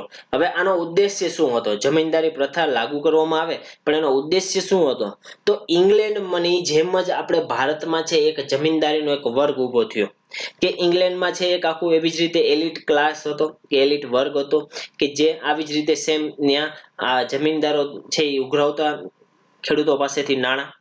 એવી જ રીતે સેમ આપણા ભારતમાં ભારતમાં પણ આવું જોવા મળ્યું કે ભારતમાં એક આખો અંગ્રેજોનો એક ચાહક વર્ગ કહેવાય કે અંગ્રેજો માટે એક સામાજિક આધારનું માળખું ભારતમાં ઊભું કરવાનારો વર્ગ કહેવાય કે આ જમીનદાર. કેવી રીતે મિત્રો કે અંગ્રેજો સ્ટાર્ટિંગમાં આવ્યા એને આપણા ભારતની વ્યવસ્થા વિશેનો કંઈ ખ્યાલ ન હતો.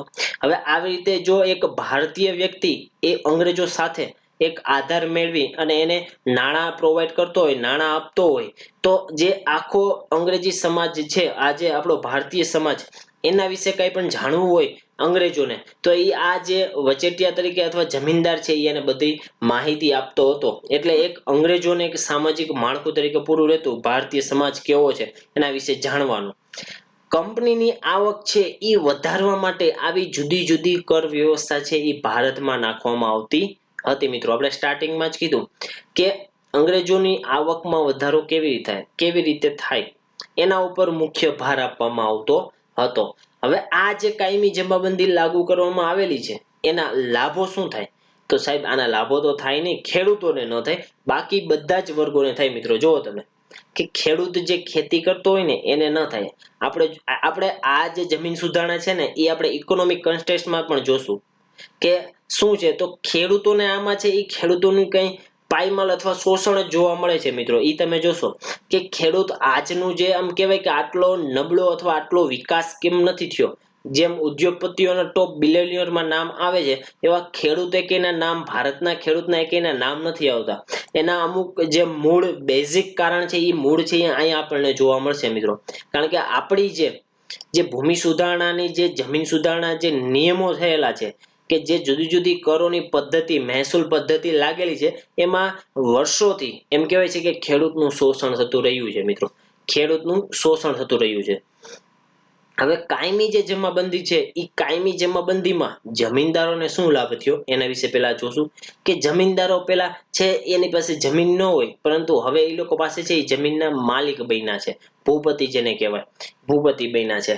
સરકારને રકમ આપ્યા બાદ બહુ મોટી રકમનો હિસ્સેદાર છે એ જમીનદાર પોતે રાખે છે કે ટોટલ જે જમીન હતી એનો 10મો ભાગ આપી દીધો, પણ બાકીનો એને એટલું મહેસૂલ ઉઘરાવેલું હશે કે એનો એક ભાગ પણ એની માટે બહુ મોટી રકમ કહેવાતી હોય. એટલા માટે છે કે સરકારને એક રકમ આપ્યા બાદ જમીનદારો છે એક મોટી રકમ મેળવતા. એના લીધે છે એ જમીનદાર વર્ગ આખો એકદમ ધનાઢ્ય એટલે કે સમૃદ્ધ બન્યો. જમીનદાર છે હવે એની પાસે પૈસા આવ્યા એટલે હવે એ શું કરશે? પૈસા આવ્યા એને કંઈક વાપરવા માટે એ ગામડું છોડી અને શહેર તરફ આવશે. કોલોનાઇઝેશન પાછું જોવા મળશે. જમીનદાર છે એ ગામડું છોડી શહેરમાં આવશે સારી ક્વોલિટી વાળું લાઈફ જીવવા માટે.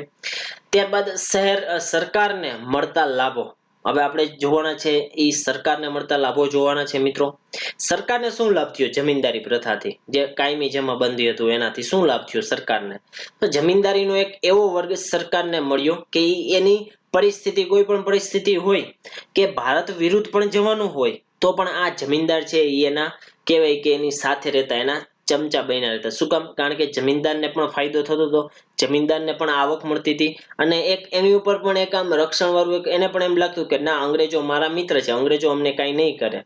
પણ અંગ્રેજો એને કરતા હતા ક્યારે? કે જ્યારે એ લોકો જમીનદારી ન દે ત્યારે. ત્યારબાદ જમીનદારોને અંગ્રેજી સત્તાનો એક સામાજિક આધાર મળ્યો. મેં તમને કીધું કે જમીનદારોને પણ એક એવો આધાર મળ્યો કે અંગ્રેજો એની સાથે પડખે ઊભા છે, અંગ્રેજો આપણને કાંઈ નહીં કરે. ત્યારબાદ જમીનદારોની જે જુદી જુદી સંસ્થાઓ હતી એ લોકોની જે પ્રાદેશિક સંસ્થાઓ પણ અંગ્રેજો પ્રત્યે છે એ વફાદાર બની. આવકની હવે નિશ્ચિત અંગ્રેજોને થઈ કે અંગ્રેજોને એક નક્કી થઈ ગયું કે આટલું જમીન છે તો આટલા ટકા તો પૈસા આવશે જ તે. એટલે કે એના આધારે એ આખું એક બજેટ નક્કી કરતા કે ક્યાંથી ક્યાં પૈસા આવશે અને એ પૈસાનો ઉપયોગ ક્યાં કરવો, એ આખું એનું સરવૈયું નક્કી કરતા. એને બજેટ કહેવામાં આવતું. પ્રતિ વર્ષે મહેસૂલ નક્કી કરી કે દર વર્ષે એક મહેસૂલ નક્કી કરતા અને એને ઉઘરાવવામાં આવતી. ત્યારબાદ કંપનીના કર્મચારીઓને લગાન વ્યવસ્થામાંથી મુક્તિ. હવે આ જે કંપનીના કર્મચારીઓ હતા એની પાસે જો જમીન એને રાખેલી હોય તો એને લગાન ભરવામાં આવતી ન હતી. ત્યારબાદ અન્ય લાભો શું થશે? તો મહેસૂલમાં વૃદ્ધિની સંભાવનાથી જમીનદારો છે હવે એ પોતાની જે ખેતી હોય એ જમીનદારો ખેતીમાં વધારેમાં વધારે રુચિ દાખવશે, એમાં રસ દાખવશે. નવી ટેકનોલોજી નવી ટેકનોલોજીનો કેવી રીતે ઉપયોગ કરવો, જે ખેતીમાંની ઉત્પાદકતા છે એ કેવી રીતે વધારવી એના વિશે સતત છે એ પોતાનો રસ દાખવતો રહેતો હોય છે.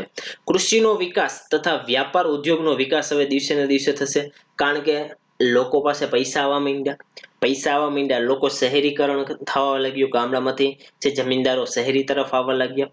હવે શહેરી તરફ આવ્યા એટલે એની પાસે પૈસા હોય તો હવે શહેરમાં છે એ ખેતી ન કરે, એ શહેરમાં છે એ મોટા મોટા ઉદ્યોગોનું સંચાલન કરે, વ્યાપાર કરે. આવી રીતે છે એ જમીનદારો છે એ ધીરે ધીરે છે એ કૃષિનો વિકાસ થતા એક વ્યાપાર અને ઉદ્યોગોનો પણ વિકાસ થતો ગયો, સાથે સાથે જમીનદારનો પણ વિકાસ થતો જોવા મળે છે મિત્રો. ત્યારબાદ જમીનદારો માત્ર કૃષિના વિકાસના કાર્ય સોંપવામાં આવતું, જમીનદારોને માત્ર એ કૃષિનો વિકાસ કેવી રીતે થાય એવા જ કાર્યોને સોંપવામાં આવતા મિત્રો. હવે કાયમી જમાબંધીના ગેરલાભો જોવાના છે મિત્રો, કે જે આપણા ખેડૂતો ઉપરના ગેરલાભ જેટલા છે ને બધા આપણા ખેડૂતના શોષણ થતું હોય ને એવા જ બધા મુદ્દાઓ છે મિત્રો. આ તમને હિન્ટ આપું છું કે આપણે જ્યારે આપણને જમીન સુધારણા બાબતેનો કોઈ પ્રશ્ન પૂછેલો હોય મેઇન્સમાં પણ, તો ત્યારે આપણે ખાસ આ યાદ રાખવાનું કે ખેડૂતોની જે પરિસ્થિતિ છે હંમેશા ને હંમેશા એ નેગેટિવ સાઈડ જ આવશે, નેગેટિવ સાઈડ જ આવશે મિત્રો. હવે કાયમી જમાબંધીના ગેરલાભ શું થયા? તો કાયમી જમાબંધીમાં ખેડૂતોનું વધારેમાં વધારે છે એ શોષણ થતું રહ્યું, ખેડૂતોને નુકસાન થતું રહ્યું. એના જે પોતાની જે જમીનના જે અધિકારો હતા પરંપરાગત રીતે એમના પપ્પાના હાલ એના છોકરાને જે જમીન મળેલી હોય, એટલે કે પરંપરાગત જે જમીનના અધિકારો હતા એ અધિકારો છે એ છીનવા ગયા અને જમીનદારો છે એ એના માલિક બની ગયા મિત્રો. એમ કહી શકાય કે ખેડૂતોનું પોતાનું જે કાંઈ પણ હતું એ બધું જ વયું ગયું. હવે બધું કોનું? તો જમીનદારનું. જમીનદારને સમયસર મહેસૂલ ન ભરે તો તેમની જમીન પણ હરાજી કરી અને વેચી દેવામાં આવતી. આપણે કીધું હતું કે જમીનદારને સામાજિક માળખું પૂરું રહે, પણ ક્યાં સુધી? કે જ્યાં સુધી મહેસૂલ ભરે છે, જ્યાં સુધી અંગ્રેજોનો પોતાનો જ્યાં સુધી સ્વાર્થ છે ત્યાં જ સુધી. કારણ કે અંગ્રેજોની નીતિ એવી હતી કે જ્યાં સુધી એનો હેતુ કે એનો નફો ન થાય ત્યાં સુધી એ એક પણ સુવિધા ભારત માટે કે ભારતના લોકો માટે કંઈ જ વિકસિત નહોતા કરતા. આપણે એમ કહીએ કે સાહેબ એ લોકો ટ્રેન લઈને આવ્યા, પણ એ ટ્રેન ક્યારે લઈને આવેલા? ટ્રેન શું કામ લઈને આવેલા? કારણ કે એ લોકોને પોતાનો જે ચીજવસ્તુ અથવા માલ જ્યાંથી ઉત્પાદિત થયેલો છે ત્યાંથી ઝડપથી પોર્ટ સુધી લઈ જવા માટે, અથવા સૈનિકો બળ, એની પાસે બહુ લિમિટેડ સૈનિક બળ હતું. એટલે કે એ જુદી જગ્યાએ ભારતમાં જ્યારે યુદ્ધ થાય, લડવાની તૈયારી કરવાની હોય, તો એક જગ્યાએથી બીજી જગ્યાએ સૈનિકોને જવા માટે બહુ જ વાર લાગતી. રોડ રસ્તા એટલા સારા ન હતા, એટલા માટે અંગ્રેજોએ છે એ આમ ટ્રેનની શરૂઆત કરી. એટલે આપણે એમ કહી શકીએ કે પોતાનો હેતુ, અંગ્રેજોનો પોતાનો હેતુ જ્યાં સુધી સિદ્ધ ન થાય ત્યાં સુધી આપણા માટે કંઈ જ નથી કરતા. ત્યારબાદ જમીનદાર થતા તેઓ છે એ સમૃદ્ધ બનશે, પૈસા આવશે એટલે ભૌતિકવાદનો અહીંયા ભૌતિક જીવન પસાર થશે. ભ્રષ્ટાચારમાં પણ વૃદ્ધિ થશે, કારણ કે હવે એનામાં ભ્રષ્ટાચારની વૃત્તિ આવી જશે. આ અંગ્રેજોને અમુક પૈસા ખવડાવી દે ને કહી દે કે 5% તમે રાખો અને બાકીનો જે 6 હિસ્સો છે એ 5 હિસ્સો હું રાખું, 5 હિસ્સો અંગ્રેજોની તિજોરીમાં નાખે ને 1 હિસ્સો એ ખવડાવી દે. આવી રીતે ભ્રષ્ટાચાર થતો, ખેડૂતોનું શોષણ એકદમ થતું. એ લોકોની જે પરિસ્થિતિ એકદમ દયાવાળી જોવા મળતી મિત્રો. એકદમ બહુ શોષણ જે ખેડૂતોનું જોવા મળતું હતું. શેમાં? કાયમી જમાબંધીમાં. જે રાષ્ટ્રીય સ્વતંત્રતાનો હવે સંઘર્ષ થતો, એ રાષ્ટ્રીય સ્વતંત્રતાના સંઘર્ષનું એમ મૂળ છે એ અહીંથી જોવા મળતો મિત્રો. ખેડૂતોના આંદોલન અથવા ખેડૂતોનું શોષણ એમ કહી શકાય.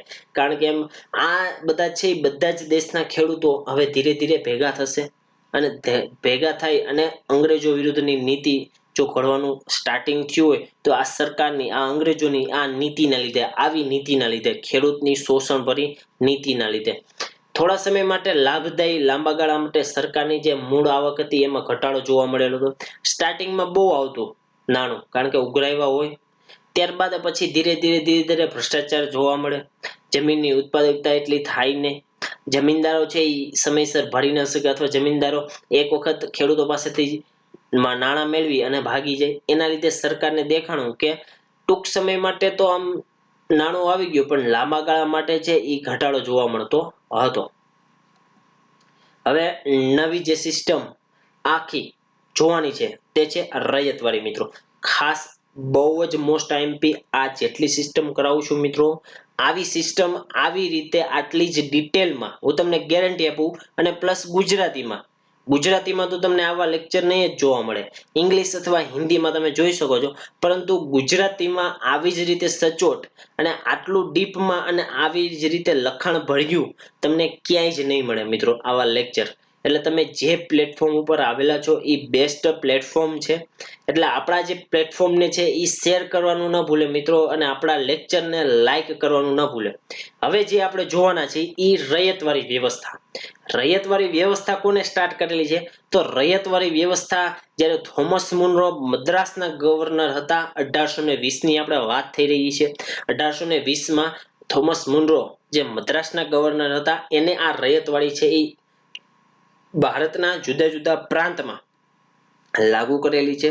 મદ્રાસ છે, મુંબઈ છે, આવી જુદી જુદી જે પ્રાંતો આવેલા છે એ પ્રાંતો ઉપર છે એ આ જે વ્યવસ્થા છે રૈયતવાળી વ્યવસ્થા એને લાગુ કરેલી છે મિત્રો. તો આનો મુખ્ય તમે ચિત્ર જોશો, ચિત્ર ઉપરથી આપણે આ આખી વ્યવસ્થા સમજી લઈએ ઇઝીલી કે બ્રિટિશરો છે એ બ્રિટિશરો રૈયતવાળી વ્યવસ્થાથી પૈસા લેતા, પણ કોની પાસેથી લેતા? તો ડાયરેક્ટ ખેડૂત પાસેથી. વચ્ચે કોઈ છે નહીં. ઈ એરો છે, ઈ એરો એમ બતાવે છે કે નીચે આવો તમે ભાઈ, ખેડૂત પાસેથી રૈયત લેતા. કોણ? તો ડાયરેક્ટ બ્રિટિશરો. આપણે એમ કહી શકાય કે ખેડૂત છે એ રૈયતવાળી દ્વારા પોતે ઉપર જઈ અને બ્રિટિશરોને પૈસા જમા કરાવતો. બ્રિટિશરોની વચ્ચે ખેડૂત અને બ્રિટિશરની વચ્ચે કોઈ નહોતું, ડાયરેક્ટ નાણાં હતા. નાણાં એટલે કે જે મહેસૂલ ઉઘરાવવાની હતી ઈ. એટલે કે રૈયત કોની? હવે તો રૈયત ડાયરેક્ટ ખેડૂત છે ઈ બ્રિટિશરોને જમા કરાવશે. આ એનો મુખ્ય આ યોજના હતી, આ વ્યવસ્થા હતી. આને કહેવાય કે જમીન છે એ જમીન જે ખેડે છે, તમને દેખાય છે કે ખેડૂત ખેડે છે, ઈ જે જમીન ખેડે છે ઈ જમીનનો માલિક પોતે જ છે. ઈ જમીનની મહેસૂલ છે એ ઉઘરાવશે પોતે જ, પોતાની રીતે, કે પોતાને જે નફો થયેલો હોય એમાંથી જે ઈ પોતે રૈયત ભરવા જશે જે નક્કી કરેલી છે એ મુજબ. તો આ જે યોજના છે, આ જે વ્યવસ્થા છે એ કેટલાક ક્ષેત્રોમાં અને ક્યાં ક્યાં લાગુ પડેલી છે? તો મદ્રાસ, બોમ્બે, આસામ અને કુર્ગ એટલે કે કર્ણાટકનો જે અમુક વિસ્તાર છે જે બ્રિટિશ ભારત અંતર્ગત આવતો છે, આટલા વિસ્તારોમાં છે એ રૈયતવાળી સિસ્ટમ લાગુ કરવામાં આવતી. મિત્રો જીપીએસસી ક્લાસ 1-2 નો એક પ્રિલિમનો પ્રશ્ન છે, મને જ્યાં સુધી યાદ છે ત્યાં સુધી, એમાં મહાલવાડી વિશે પ્રશ્ન પૂછાણો હતો કે મહાલવાડી વ્યવસ્થા છે એ નીચેનામાંથી કયા વિસ્તારમાં લાગુ પડેલી છે? એ પ્રશ્ન આવો પૂછાણો હતો. એટલે આપણે હવે આવો પણ પ્રશ્ન પૂછાઈ શકે છે. એટલે આપણે આ રૈયતવાડીનો જે વિસ્તાર છે એ પાકો કરી લેશું. મદ્રાસ, બોમ્બે, આસામ અને જે બ્રિટિશ ભારત છે એના કર્ણાટક એટલે કે કુર્ગનો પ્રાંતનો પ્રદેશનો સમાવેશ છે એ આમાં થાય છે મિત્રો. હવે આપણે કીધું હતું કે ખેડૂતની અને જમીનની વચ્ચે પણ કોઈ નથી. જે મહેસૂલ ઉઘરાવતા હોય તો મહેસૂલ ઉઘરાવવા માટે ખેડૂત ઉપર કોઈ નથી, અને ખેડૂત અને જમીનની વચ્ચે પણ કોઈ નથી આવતું. તો હવે ડાયરેક્ટ જે જમીન છે એ જમીનનો માલિક કોણ બનશે? તો જમીનનો માલિક છે એ કોણ બનશે મિત્રો? ખેડૂત બનશે. ખેડૂત બનશે, ખાસ યાદ રાખજો. હવે ખેડૂત છે એ ડાયરેક્ટ જમીનનો માલિક બની ગયો હશે મિત્રો. કારણ કે આમાં છે એ જે ખેડે એને જ મહેસૂલ ભરવાની હોય છે. એટલે કે જમીનદાર કે વચેટિયાઓ બધા દલાલ નીકળી જશે. મહેસૂલ ઉઘરાવવાનું જે નિર્ધારણ છે, નિર્ધારણ હવે એ વાસ્તવિક ઉપજના આધારે નહીં, પરંતુ હવે કોના આધારે થતું?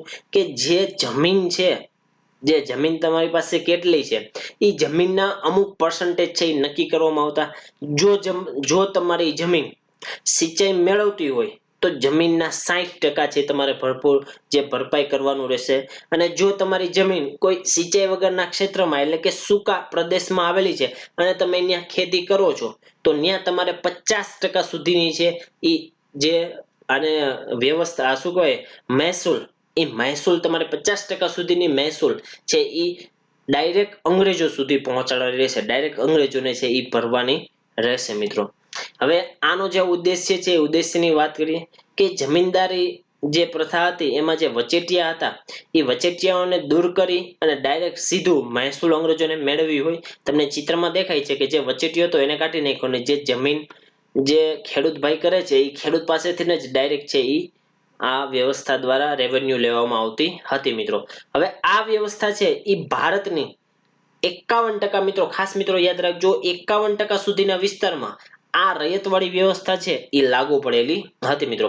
હવે રૈયતવાળી વ્યવસ્થાના મુખ્ય લાભોની વાત કરીએ તો પહેલો જ લાભ કે જે વચેટિયાઓ હતા એ વચેટિયાઓ નીકળી ગયા એટલે ખેડૂત છે એ ડાયરેક્ટ પોતાના જમીનનો માલિક બન્યો. ખેડૂતની જે આવકમાં હવે વધારો જોવા મળશે, ખેડૂતનું જે શોષણ થતું હતું એ શોષણ અટકશે. અંગ્રેજોની આવકમાં પણ વધારો થશે, કારણ કે ડાયરેક્ટ ખેડૂત છે એ અંગ્રેજો સાથે, અને અંગ્રેજો છે એ ડાયરેક્ટ જે તે ખેડૂત અથવા જમીન સાથે સંકળાયેલા રહેશે, એની પાસે રિયલ ટાઈમની માહિતી પણ હશે. ત્યારબાદ સ્થાયી જમાબંધીના જે ગેરફાયદાઓ હતા, જે નુકસાન હતું, એ દોષોને સુધારી દૂર કરી અને આ વ્યવસ્થા છે એ લાગુ પાડી શકાય છે. દક્ષિણ પશ્ચિમ ભારતમાં નાના નાના જે ખેડૂતો હતા એ નાના નાના ખેડૂતોમાં આ રૈયતવાળી સિસ્ટમ છે એ વધારે કાર્યક્ષમ રીતે મહેસૂલ ઉઘરાવી શકે છે. ગિરાસદારો એટલે કે વચ્ચે નાના નાના જે ગણોતિયા હોય કે જે જમીન ભાડે રાખતા અને ખેતી કરતા, હવે એ જ ડાયરેક્ટ છે એ જમીનના માલિક બનશે. નાના ખેડૂતો છે એ નાના ખેડૂતો ડાયરેક્ટ જમીનના માલિક બનશે. જમીન મહેસૂલ ઉઘરાવી અને વધારી પણ શકાશે. અંગ્રેજોને એમ થયું કે આજે વધારે લેવી છે તો જમીન મહેસૂલ વધારી પણ શકાશે. અંગ્રેજોનો મેઇન ફાયદો થશે આમાં. ત્યારબાદ હવે આના ગેરલાભ જોઈએ મિત્રો. 2 જ મિનિટ પાણી જ પી લઉં છું, 2 જ મિનિટ મિત્રો.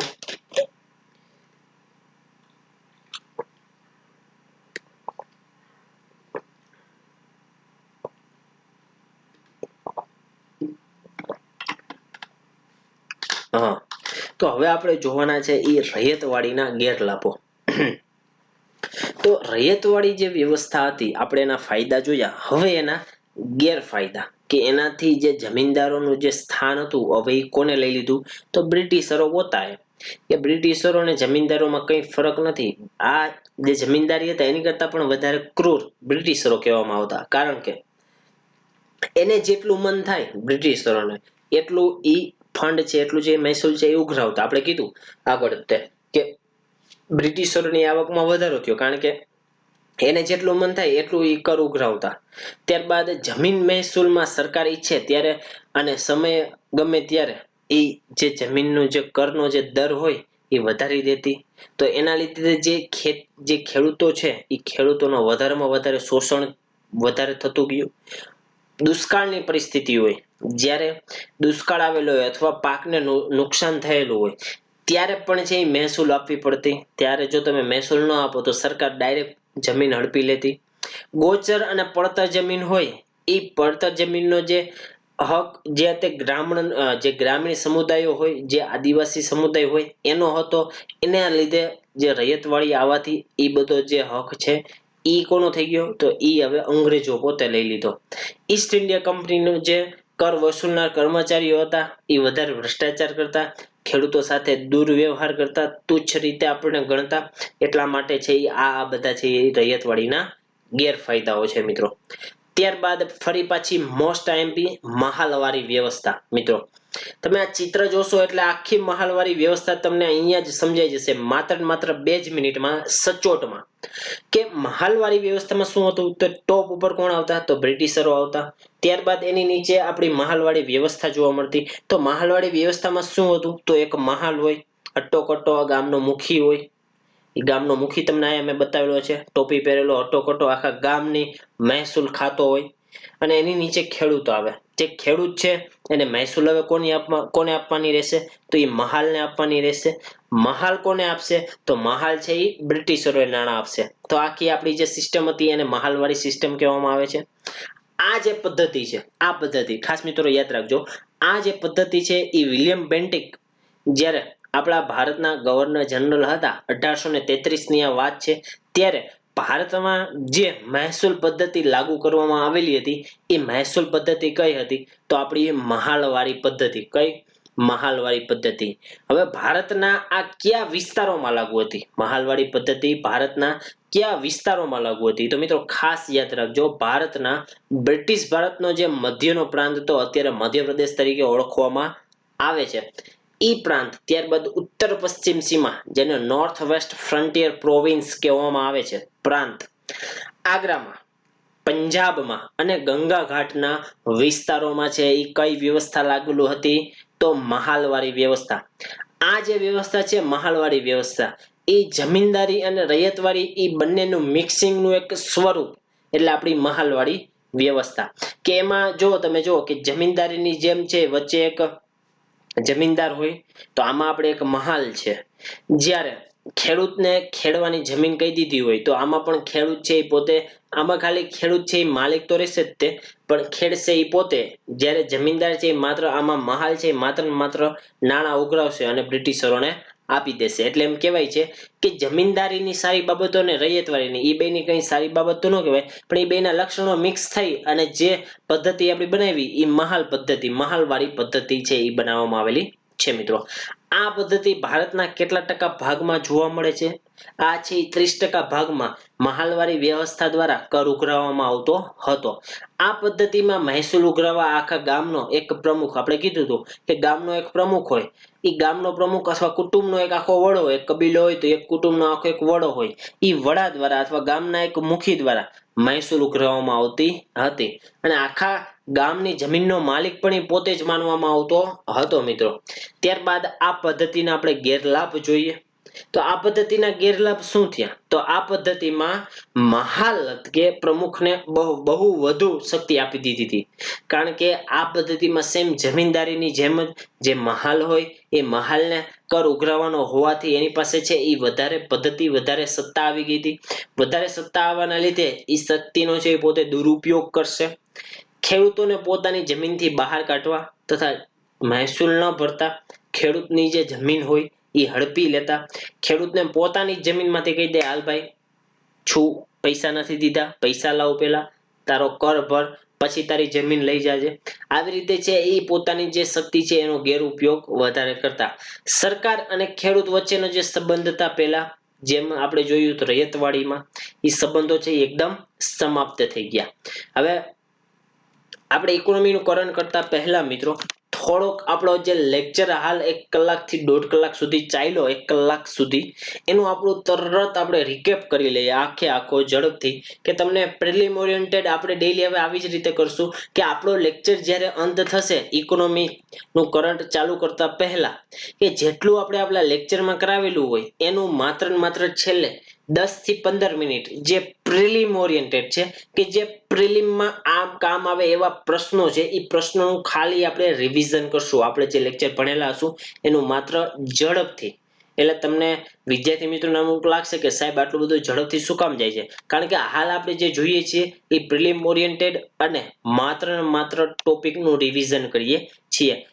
3 આપણે સિસ્ટમની વાત કરીએ, જમીનદારી, રૈયતવાડી, મહાલવાડી, ઇજારેદારીની પણ આપણે વાત કરતા હતા. બ્રિટિશ શાસન સમયે ભારત છે એ મહેસૂલ પ્રથા કેવી રીતે ઉઘરાવતું હતું એ આપણે જોયું, કે જમીન છે એ કોઈ પણ પ્રવૃત્તિ કરવી હોય તો જમીન છે એ બેઝિક સ્ત્રોત છે, આપણે એવું કીધેલું હતું. ત્યારબાદ ભારતમાં જમીન સુધારણા એટલે શું?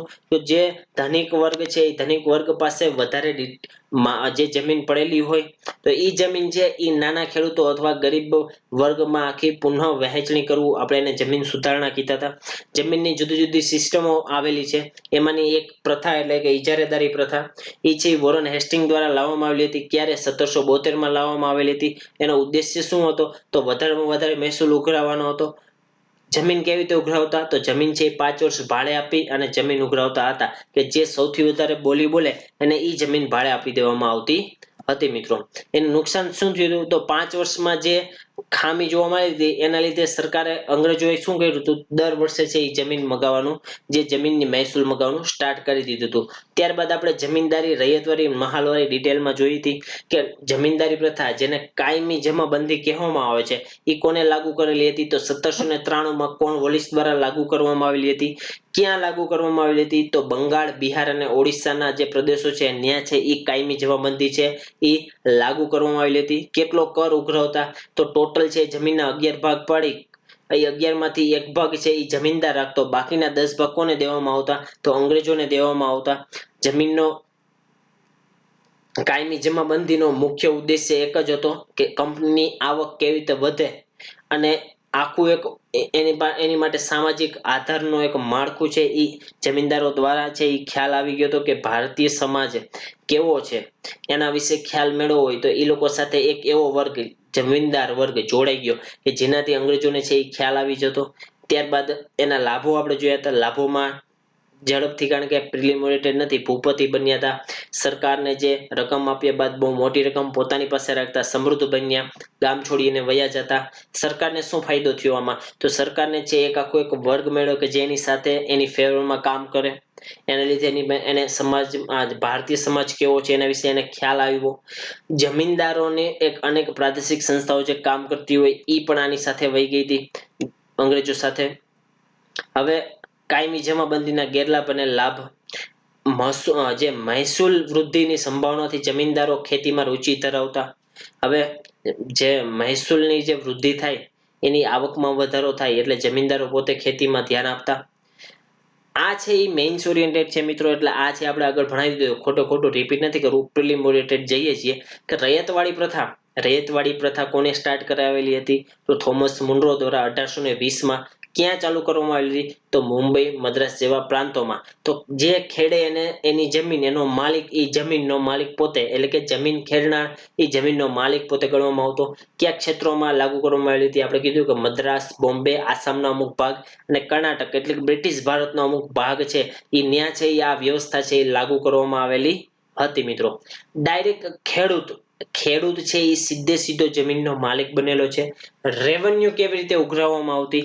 તો રેવન્યુ જ્યાં જમીન સૂકી હોય, સિંચાઈની વ્યવસ્થા એટલી નથી જોવા મળતી ત્યાં 50%, અને જ્યાં સિંચાઈની સુવિધા સરખી રીતે જોવા મળે છે ત્યાં 60% છે એ જમીનની આ જે મહેસૂલ છે ઉઘરાવવામાં આવતું હતું મિત્રો. ડાયરેક્ટ છે એ આમાં છે એ ખેડૂત ઉપર જ આધાર રાખવાનો છે, ખેડૂત પોતે જઈ અને નાણાં છે એ સરકારને ભરશે. ત્યારબાદ આપણે જોઈ હતી મહાલવાડી વ્યવસ્થા. એ છે વિલિયમ બેન્ટિકના સમયમાં 1833માં લાગુ કરવામાં આવેલી હતી. ક્યાં લાગુ કરવામાં આવેલી હતી? તો ઉત્તર પશ્ચિમ સીમા, આગ્રા, પંજાબ અને ગંગાના જે અમુક વિસ્તારો છે ત્યાં છે એ આ મહાલવારી પદ્ધતિ છે એ લાગુ કરવામાં આવેલી હતી. એમ કહેવાય છે કે મહાલવારી પદ્ધતિ છે એ જમીનદારી સિસ્ટમ અને રૈયતવાડી સિસ્ટમ એ બેનું મિક્સિંગ થઈ અને એક નવી આખી જે પદ્ધતિ જોવા મળેલી છે એને મહાલવારી પદ્ધતિ કહેવામાં આવે છે. આ વ્યવસ્થા હેઠળ 30% ભૂમિ ભાગ છે એ આવતો હતો. મહાલવારી વ્યવસ્થા છે એ ભારતના 30% ટોટલ વિસ્તારમાં લાગુ પડેલી હતી. આમાં છે એક ગામનો મુખિયા હોય, કુટુંબનો એક હેડ હોય, સભ્ય હોય, એના દ્વારા છે એ જમીનના જે કરો છે, જે ટેક્સ છે એ ટેક્સ ઉઘરાવવામાં આવતો હતો. આના ગેરલાભો આપણે જોયા, લાભ વિશે વાત કરી દીધી. હવે જે આપણે આવવાના છીએ, ફરીથી મિત્રો એનર્જેટિક થઈ જાઓ. અત્યાર સુધી થોડુંક આપણે છે એ બહુ મોસ્ટ આઈએમપી હતું, ડિટેલમાં વાત કરેલી છે, પણ હવે ફરી પાછી આપણે ડિટેલમાં વાત કરવાની છે. શેના માટે? તો જે વીજ વિતરણ કંપનીઓ છે જેને ડિસ્કોમ કહેવાય, કે ડિસ્ટ્રીબ્યુશન કંપની, શેની? તો વીજળીઓની જે ડિસ્કોમ કંપનીઓ છે એ કંપનીઓને સરકારે COVID-19 ની જે રોગચાળાની જે અસર છે એ આ વીજ કંપનીઓને થઈ રહી છે, એ વીજ કંપનીઓને થતું આર્થિક નુકસાન બચાવવા માટે સરકારે આર્થિક પેકેજ બહાર પાડેલું છે. કે તાજેતરમાં કેન્દ્ર સરકારે COVID-19 ના રોગચાળામાં અર્થતંત્ર અને લોકોને ફાયદો થાય. કોને? આપણા જે અર્થતંત્ર અને આપણા જે લોકો છે એ લોકોને છે એ જુદો ફાયદો થાય એના માટે સરકારે સ્વનિર્ભર ભારત અભિયાન, આપણે 2 લેક્ચર આની ઉપર કરેલા છે, નવું આવેલું છે, એ નવું આપણે કરશું ટૂંક જ સમયમાં. 3 લેક્ચર આવી ગયા છે, કારણ કે હવે છે ને હું યોજના બનાવું છું મિત્રો, એટલે યોજનામાં થોડોક સમય વયો જતો હોય છે. બાદ આપણે આ લેક્ચર બનાવીએ છીએ, ત્યારબાદ 10 મિનિટના લેક્ચર બનાવીએ છીએ. ગુજરાત એક્ઝામ ઇન 10, ફરીથી મિત્રો કે ગુજરાત એક્ઝામ ઇન 10 એને સબસ્ક્રાઇબ કરવાનું ન ભૂલતા. 90,000 કરોડની રૂપિયાની રાહત પેકેજની જાહેરાત આમાં કરેલી છે વીજ કંપનીઓનો, જેનાથી ફાયદો થાય.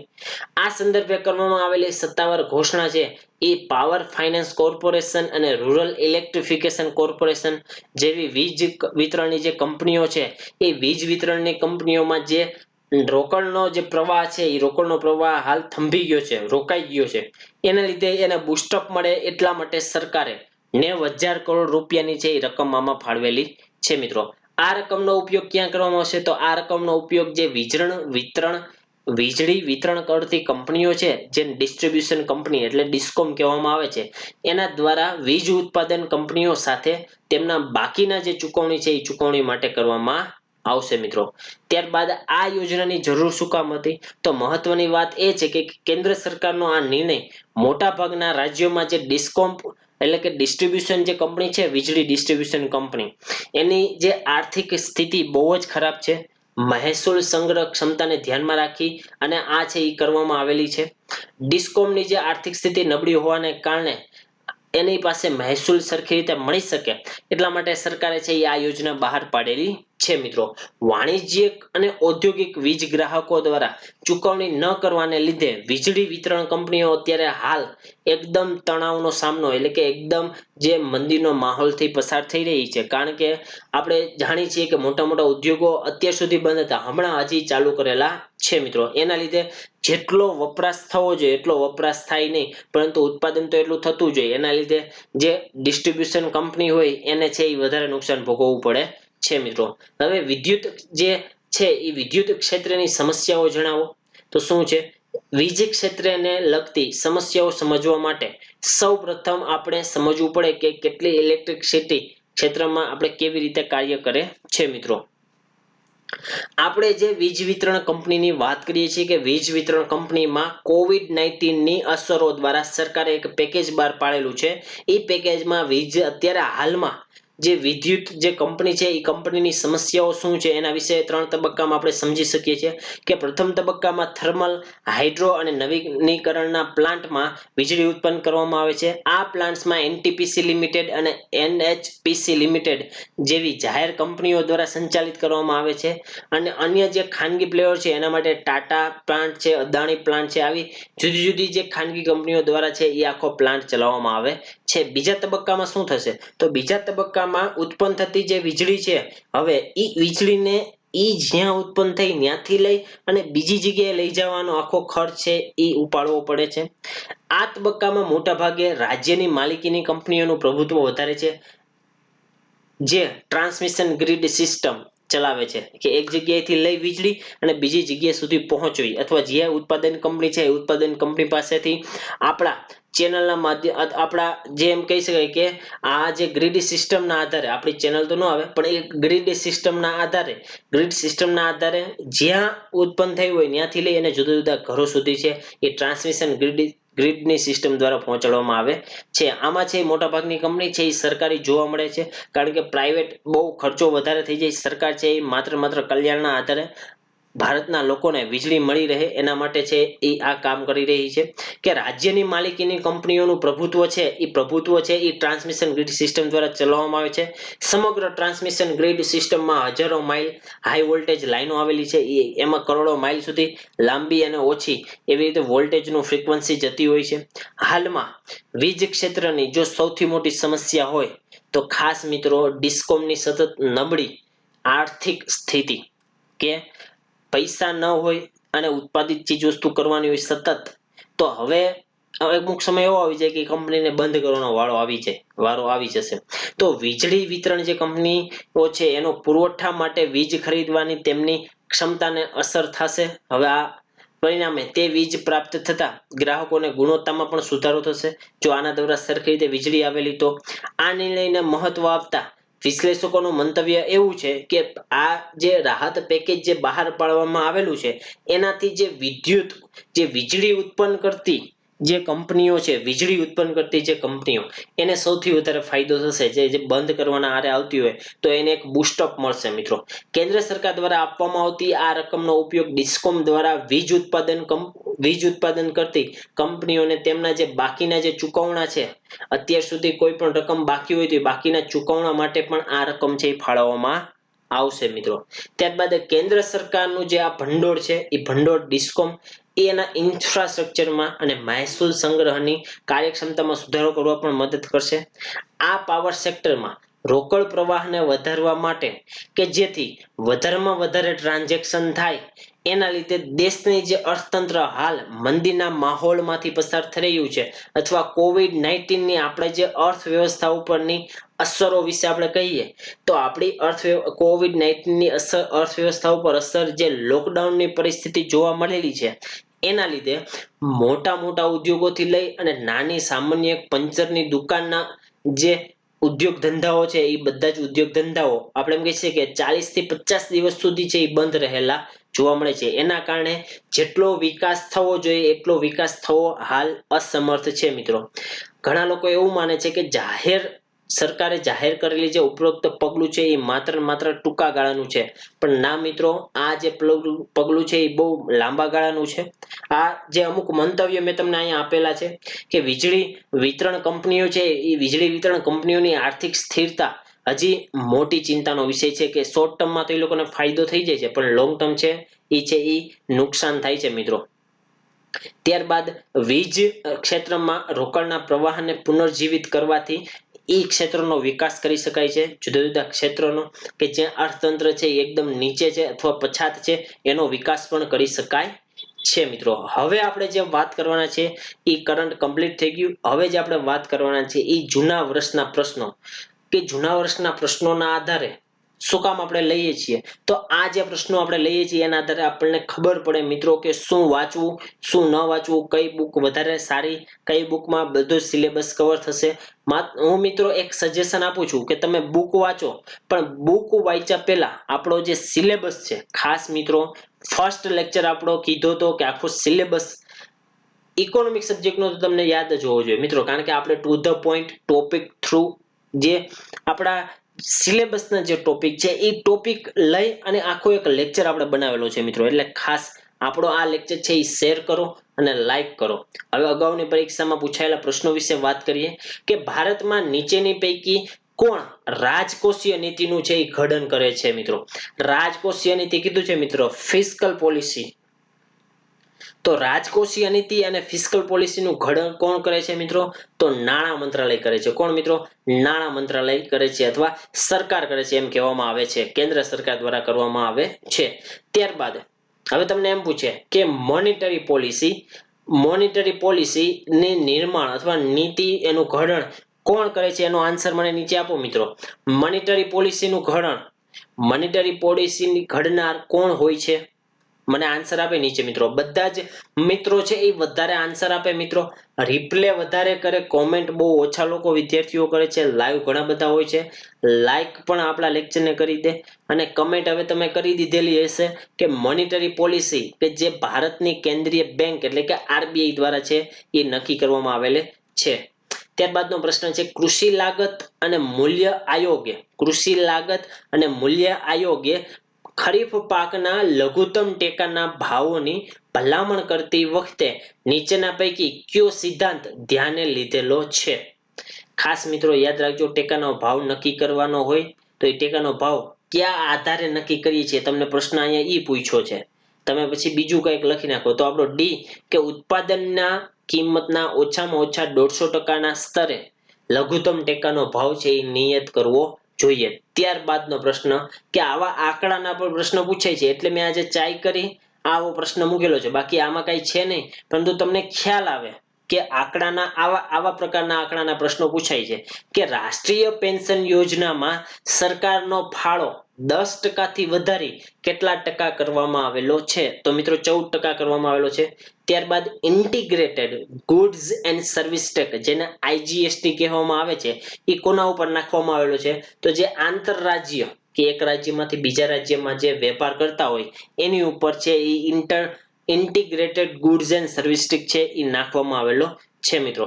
ત્યારબાદ એકંદરે રાષ્ટ્રીય જીડીપી એટલે જીએનપી, સોરી મિત્રો, એકંદર રાષ્ટ્રીય ઉત્પાદન જેને જીએનપી કહેવામાં આવે છે, એ જીએનપી ની જ્યારે ગણતરી કરવામાં આવતી હોય તો એ ગણતરીમાં નીચેનામાંથી કોનો ઉપયોગ લેવામાં આવતો નથી, કોને લેવામાં આવતું નથી, કોને ગણવામાં આવતું નથી મિત્રો? તો આપણે આખું જીએનપી બહુ જ મસ્ત સચોટ ભાષામાં સરળ રીતે સમજાવેલું છે મિત્રો. ખાસ કરીને લેક્ચર ચોથો જોવાનું ન ભૂલતા. જીએનપી, જીડીપી, એનએનપી, એનડીપી વિશે આખો બેઝિક થી લઈ ફેક્ટર કોસ્ટ શું છે, માર્કેટ પ્રાઇસ શું છે, પછી બેઝ યર શું છે, બધું ડિટેલમાં સમજાવેલું છે. આમાં આપણે જોશું નાગરિકોની માથાદીઠ આવક. હવે તમને એની એક સ્લાઇડ દ્વારા બેઝિક નોલેજ આપી દઉં છું, એની એક ઝલક આપી દઉં લેક્ચરની કે કુલ રાષ્ટ્રીય પેદાશ એટલે શું થાય? તો કુલ રાષ્ટ્રીય પેદાશ એટલે કે જીએનપી દેશના જ નાગરિકો દ્વારા, દેશના જ, ખાસ શબ્દ પકડજો કે દેશના જ નાગરિકોએ ઉત્પન્ન કરેલી વસ્તુઓ અને સેવાઓનું અંતિમ મૂલ્ય દેશની કુલ રાષ્ટ્રીય પેદાશ ગણવામાં આવે છે. એનો અર્થ કેવી રીતે થાય કે જે જીડીપી છે, ખાસ મિત્રો યાદ રાખજો, જીડીપી છે એમાંથી પ્લસ અથવા માઇનસ ચોખ્ખી વિદેશી આવક છે એ લેવાની છે. એ હાલ છે રેમિટન્સ આપણું પ્લસ છે, એના લીધે આપણે જીડીપી પ્લસ વિદેશમાંથી થતી ચોખ્ખી આવક એડ કરીએ છીએ. દેશના નાગરિકો અને વિદેશના નાગરિકો દેશની હદમાં જે ઉત્પાદન કરે તે કાચી આંતરિક પેદાશ કહે છે. મિત્રો ખાસ યાદ રાખજો, દેશના નાગરિકો અને વિદેશના નાગરિકો દેશની હદમાં જ રહીને જે ઉત્પાદન કરશે એ ઉત્પાદનને કાચી આંતરિક પેદાશ કહેવામાં આવશે. દેશના નાગરિકો વર્ષ દરમિયાન જે ઉત્પાદન કરે છે તેના મૂલ્યનો સરવાળો એટલે આપણે જીએનપી કહેશું. મિત્રો આ આખું આપણું જીએનપી જોયું હતું મિત્રો. તો આપ સૌ મારી સાથે આટલો લાંબો સમય સુધી મિત્રો આઈ થિંક સવા કલાક સુધી મારી સાથે તમે બધા જોડાઈ રહ્યા, એ બદલ આપ સૌનો બધાનો ખૂબ ખૂબ આભાર. આપણી ચેનલને સબસ્ક્રાઇબ કરવાનું ભૂલે નહીં અને આપણો કોડ છે YTSB. જે વિદ્યાર્થી મિત્રોને પ્લસ કોર્સ લેવો છે એ પ્લસ કોર્સ લેવા માટે YTSB કોડ યુઝ કરે. આપણે એમાં આખું સ્ટ્રક્ચર્ડ વેમાં લોન્ચ કરવાના છીએ. ક્લાસ 1-2 માટે, ક્લાસ 3 માટેનો આખો કોર્સ કે જેને કેવી રીતે તૈયારી કરવી, કયા પુસ્તકોનું રીડિંગ કરવું, કેવી રીતે સ્ટ્રેટેજી બનાવવી, એ આખું પર્સનલ ગાઈડન્સ આપવા માટે આપણે કોર્સ નવો લોન્ચ કરવાના છે મિત્રો. ટૂંક જ સમયમાં થવાનો છે. તો જલ્દીમાં જલ્દી આપણા જે YTSB દ્વારા છે એ તમે સબસ્ક્રાઇબ કરો, પ્લસ કોર્સ માટે નોંધણી કરાવો. એમાં તમને કાંઈ પણ દિક્કત થતી હોય, કોઈ પ્રશ્ન હોય તો આપણે નંબર આપેલો છે 83 20 48 73 98 અને ટેલિગ્રામની ચેનલ પણ તમને લિંક આપેલી છે સૂરજ ભટ્ટ અનએકેડેમી, સૂરજ ભટ્ટ @અનએકેડેમી કરશો તો પણ મળી જશે. તો મિત્રો આપ સૌને ખાસ વિનંતી કે આ જે લેક્ચર છે એને વધારેમાં વધારે લોકો સુધી પહોંચે તો શેર કરો. ઇકોનોમિક સબ્જેક્ટમાં કાંઈ પણ પ્રશ્ન હોય કોમેન્ટ કરો, કંઈ સજેશન હોય સજેશન આવકાર્ય છે. આભાર. જય હિન્દ મિત્રો.